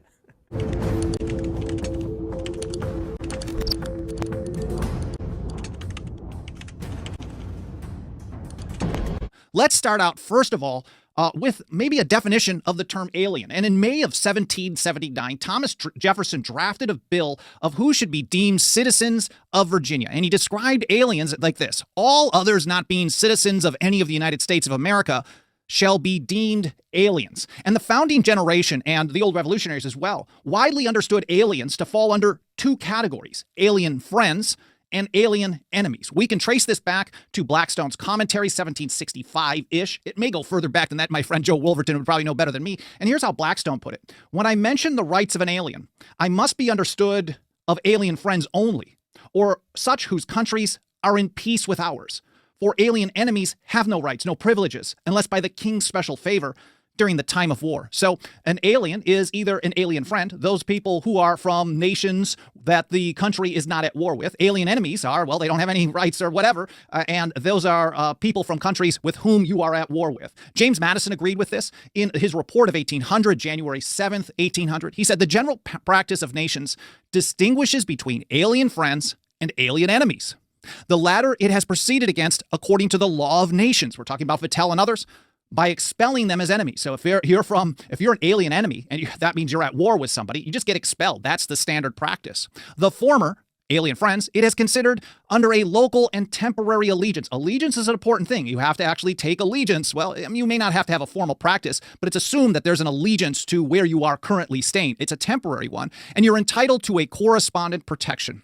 If contrary instances are to be found, said James Madison, in barbarous countries, under undefined prerogatives or amid revolutionary dangers, they will not be deemed fit precedents for the government of the United States, even if not beyond its constitutional authority. And so that's the description from James Madison. John Jay, the first Chief Justice, as first Chief Justice in 1793, agreed. He discussed it like this: the question arising on this plea, this is Ware versus Hilton, I believe, is whether, admitting the facts pled to be true, the King of Great Britain hath become an enemy of the United States in that sense which would justify the court in considering his subjects as being alien enemies, and consequently incapable of maintaining actions in our court. So one of the legal things that was triggered under the laws of nations is you couldn't have an action in a court in a country with where your country is at war. And so there was some legal things going on after the Treaty of Paris. And of course, John Jay pointed out that just because someone tends to look at you in a hostile way, that doesn't mean you are in a state of war. He said there is a wide distinction between a power who is unfriendly and inimical to, and a power actually at war with the United States, and they with him. Here, Thomas Jefferson, in a 1792 letter, this one's widely cited as maybe one of the greatest acts of diplomatic communications at the time. He was responding to a dispute over the Treaty of Paris, and he noted this same situation. He says, the judge seems to have been of opinion that it was necessary that the treaty should be definitively concluded before it could become a law of the land, so as to change the legal character of an alien enemy who cannot maintain an action into that of an alien friend who may. Thomas Jefferson described it like this in the Kentucky resolutions. He said, alien friends are under the jurisdiction and protection of the laws of the state, So the state on alien friends are the ones who make the migration laws about aliens. Each state makes their own wherein they are. So they're under the jurisdiction of the laws of the state wherever they are. And that no power over them has been delegated to the United States nor prohibited to the individual states, distinct from their power over citizens. That's Thomas Jefferson's view on alien friends versus alien enemies. Madison again, he said, it is said further that by the law and practice of nations, aliens, anyone, may be removed at discretion for offenses against the law of nations, that Congress are authorized to define and punish such offenses, and that to be dangerous to the peace of society is, in aliens, one of those offenses. But the distinction here again, if you are violating the peace of society, the question is, are you an alien friend or an alien enemy? And that determines in law who is making the decision over who is going to allow them or deal with them. Alien friends, that is going to get down to always the states. Enemies, if you're at war, that's always the federal government. And that's how Madison describes it. The distinction between alien enemies and alien friends is a clear and conclusive answer to this argument. Alien enemies are under the law of nations and liable to be punished for offenses against it.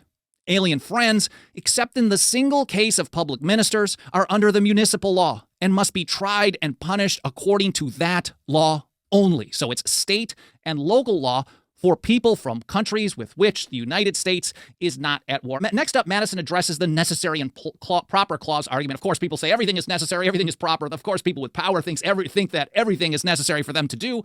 And of course, this is under the legal doctrine of principles and incidents. There's a principal power and there's incidental, not implied, but incidental power that is a lesser power to carry out the main power. And that's what Madison discusses as well. He said, it is said that the right of removing aliens is an incident to the power of war vested in Congress by the Constitution.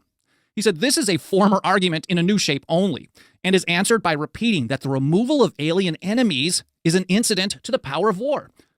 The removal of alien friends is not an incident to the power of war. So James Madison's view.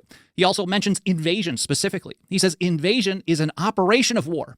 To protect against invasion is an exercise of the power of war. A power, therefore, not incident to war cannot be incident to a particular modification of war. So he's still saying, unless you are actually at war with the other country, it's the state's decision. The feds have no say over this whatsoever. He says, and as the removal of alien and friends has appeared to be no incident to a general state of war, it cannot be incident to a partial state or a particular modification of war. So he's also pointing out, now just because we're calling them alien friends doesn't mean that they're your buddy. They might be. This is more of a technical or a legal term when we're looking back to Blackstone and how the founders and John Jay and so many others viewed this. And so when you're saying alien friends, you're just referring to what nation that they're from and whether or not the United States is at war with that nation. So if it's an alien friend, the federal government has no say whatsoever.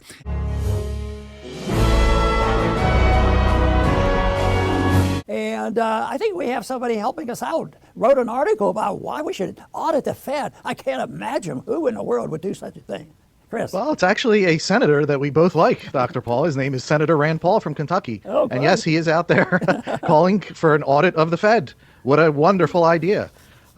Because of the secrecy. You know, nobody could know what they're up to. And I just want to go into a little history. You know, this isn't the first time that America has had to deal with a central bank. We've had central banks in the past that were closed down. You know, ever since the very beginning, Alexander Hamilton wanted a central bank. So they wanted this right away. The Fed, unfortunately, is the only one that's stuck, and it has stuck with us for 100 years now. But back in the early 1800s, there was the Second Bank of the United States. That was the central bank at the time, and its president, his name was Nicholas Biddle. And listen to his words. It could be said by, Jerome Powell today. He said, quote, "We believe that the prosperity of the bank and its usefulness to the country depend on its being entirely free from the control of the officers of the government. In order to preserve that independence, it must never connect itself with any administration." Now, I'll agree with that it should never be connected with any administration. We don't want Nancy Pelosi printing money or Lindsey Graham or Nikki Haley. God forbid, if they had the printing press, we'd be in wars all the time and we would collapse a lot faster.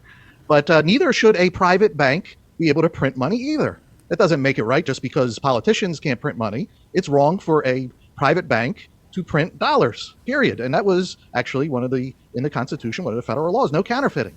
So they outsourced it to a private bank, and they do it in secret.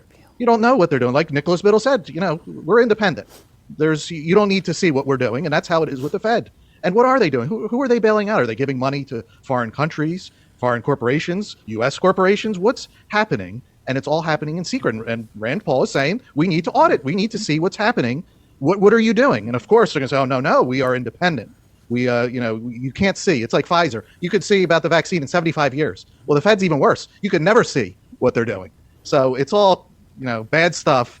But hopefully the good senator from Kentucky can make some inroads. That that word independent is important, because anytime I had conversation with the Fed people and argued the case for transparency, it's just one of the reasons why we were able to get at least passed in the House to audit the Fed.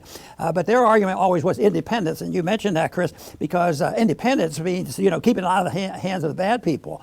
But that can be done by just following the Constitution. What they were concerned about in the Constitution was there was a lot of inflation. The continental dollar was inflated, and they had that on their mind. But the states generally issued paper money. They called it bills of credit. So the Constitution prohibits the states from using bills of credit.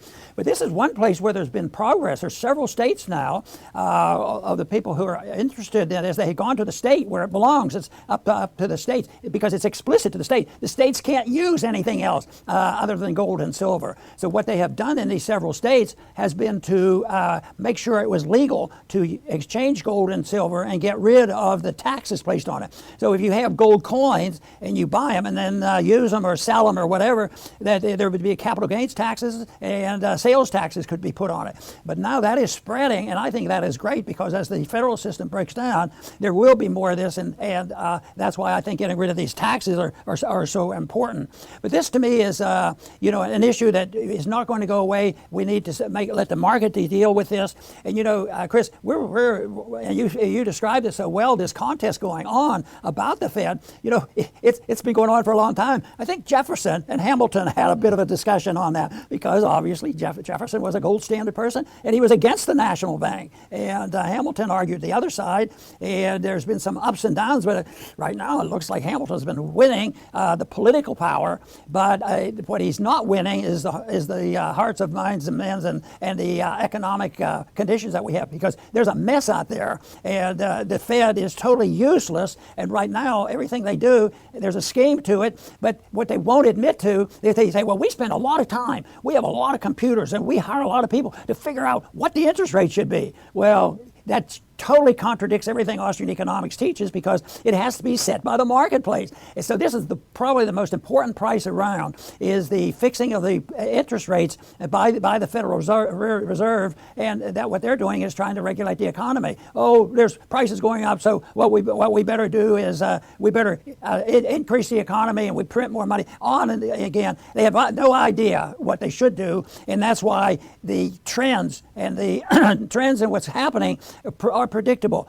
But to decide when the dollar is going to meet its fate, it's systematically and slowly and steadily eroding. But you don't know exactly what date everybody gives up on it. But there's a lot of rumblings, and you'll never be able to separate this monetary policy from our foreign policy, because our empire, we throw our weight around, and we threaten people with militarism, and we also threaten them with financial penalties and interfere with free trade and putting on sanctions. So we don't have as many friends out there. We at one time were well respected, because the reputation was that we were the champions of sound money and liberty. But that's not the case now. That's why things are held together very loosely, and we have to be prepared for what's coming. And quite frankly, I think the most important thing is for us to contribute to a broader and a sounder understanding about monetary policy and why you can't have fiat money and think it's going to work.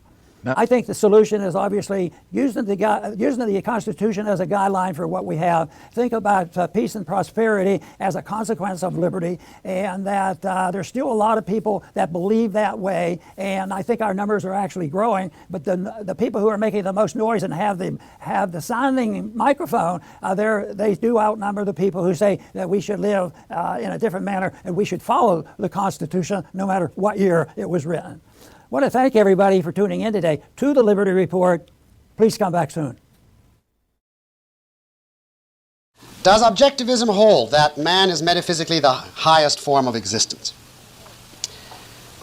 No.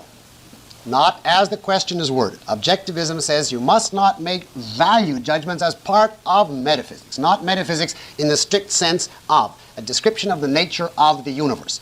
Values belong to ethics. They belong to the evaluative branches of philosophy. And behold, it is a basic Platonic error, which of course Aristotle to this extent shared, to ascribe value judgments intrinsically to reality. We hold that values are objective, not intrinsic to reality. That is, they are based on facts of reality, but they presuppose a certain type of being and are designed for the purposes of that being. If you ask a different question, is man the highest form of existence given a human, an objective, but a human code of values? Then the answer would be yes, of course. He is the highest form of existence by human values. But then, of course, that means given human values, not from God's viewpoint. And by that same principle, if an oyster was in a position to make competing claims, he would have a right to say from an oyster's point of view, an oyster is the highest form of existence. The one respect in which you could say man is superior to all other living things is that he is the most efficacious living thing. And in that sense, he is the superior one. But that is using a human standard, superior in the art of survival. That is not something intrinsic in reality. It's not as though God grades everybody from the oyster on up or down. When you say that no men are metaphysically superior, do you rule out the idea of inborn superior intelligence? No, I do not. I'm glad you give me a chance to clarify that. I mean by metaphysical equals, when I say men are metaphysical equals, the view that all men, we just leave aside here because it's not relevant, actually deformed men, like people run over by a truck or born without a brain or something like that, but you take just the normal man, regardless now of his education. Objectivism holds, and this is not by any means distinctive to objectivism, that all men are metaphysically equal in the following respect. Not that they are equal in intelligence. There may or may not be differences in innate intelligence. That has not been established. Not that they are equal in physical attributes. Not that they are necessarily going to be equal in moral character. God knows there'll be huge differences. But that they are equal in one crucial respect. Namely, they are all members of the same species. They have the same defining attributes and all the properties that that entails. And therefore, the same moral code is applicable to all of them. And therefore, they all have an equal opportunity at birth of achieving moral perfection. And if anyone doesn't, it is his volitional default, not a congenital deficiency with which he's born. That is all that is meant by saying that men are metaphysically equal. It does not mean they have equal intelligence necessarily. Intelligence is not a prerequisite of morality. That is to say, a high intelligence is not. The full use of your intelligence is required to be morally perfect. But the full use of your intelligence is possible even if the level of your intelligence is modest. Would you please go into more detail with regard to Aristotle's view of infinity with reference to space and time? Yes. To begin with, Aristotle holds, and this is an answer to several other questions also, space and time are both relational in nature. Space is a relationship between entities in different places. It is not a thing.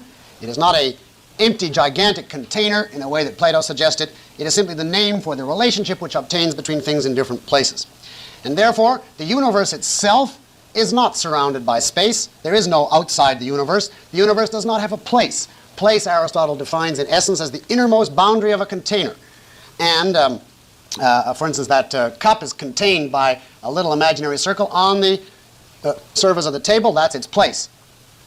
Since the universe is contained by no entity, it has no place. It simply is. Places, and therefore spaces, are within the universe, not the other way around. And therefore, since the universe is finite, any space is necessarily finite.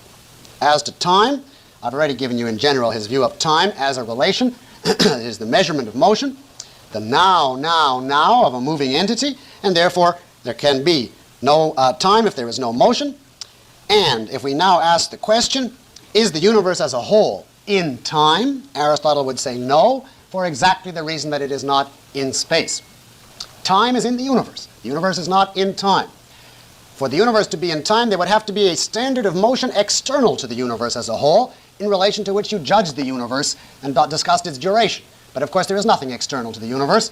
That phrase is simply meaningless, external to the universe. Therefore, says Aristotle, it is not true that the universe has existed for a finite amount of time, which would imply creation out of nothing. Nor is it true that the universe has existed for an infinite amount of time, which would imply the actual existence of infinity, of an infinite number of seconds, which he denies, as I said. It is not in time, period. Finite or infinite. It is simply eternal, which technically means out of time. Not time considerations are not applicable, only to things within the universe. So much for that point.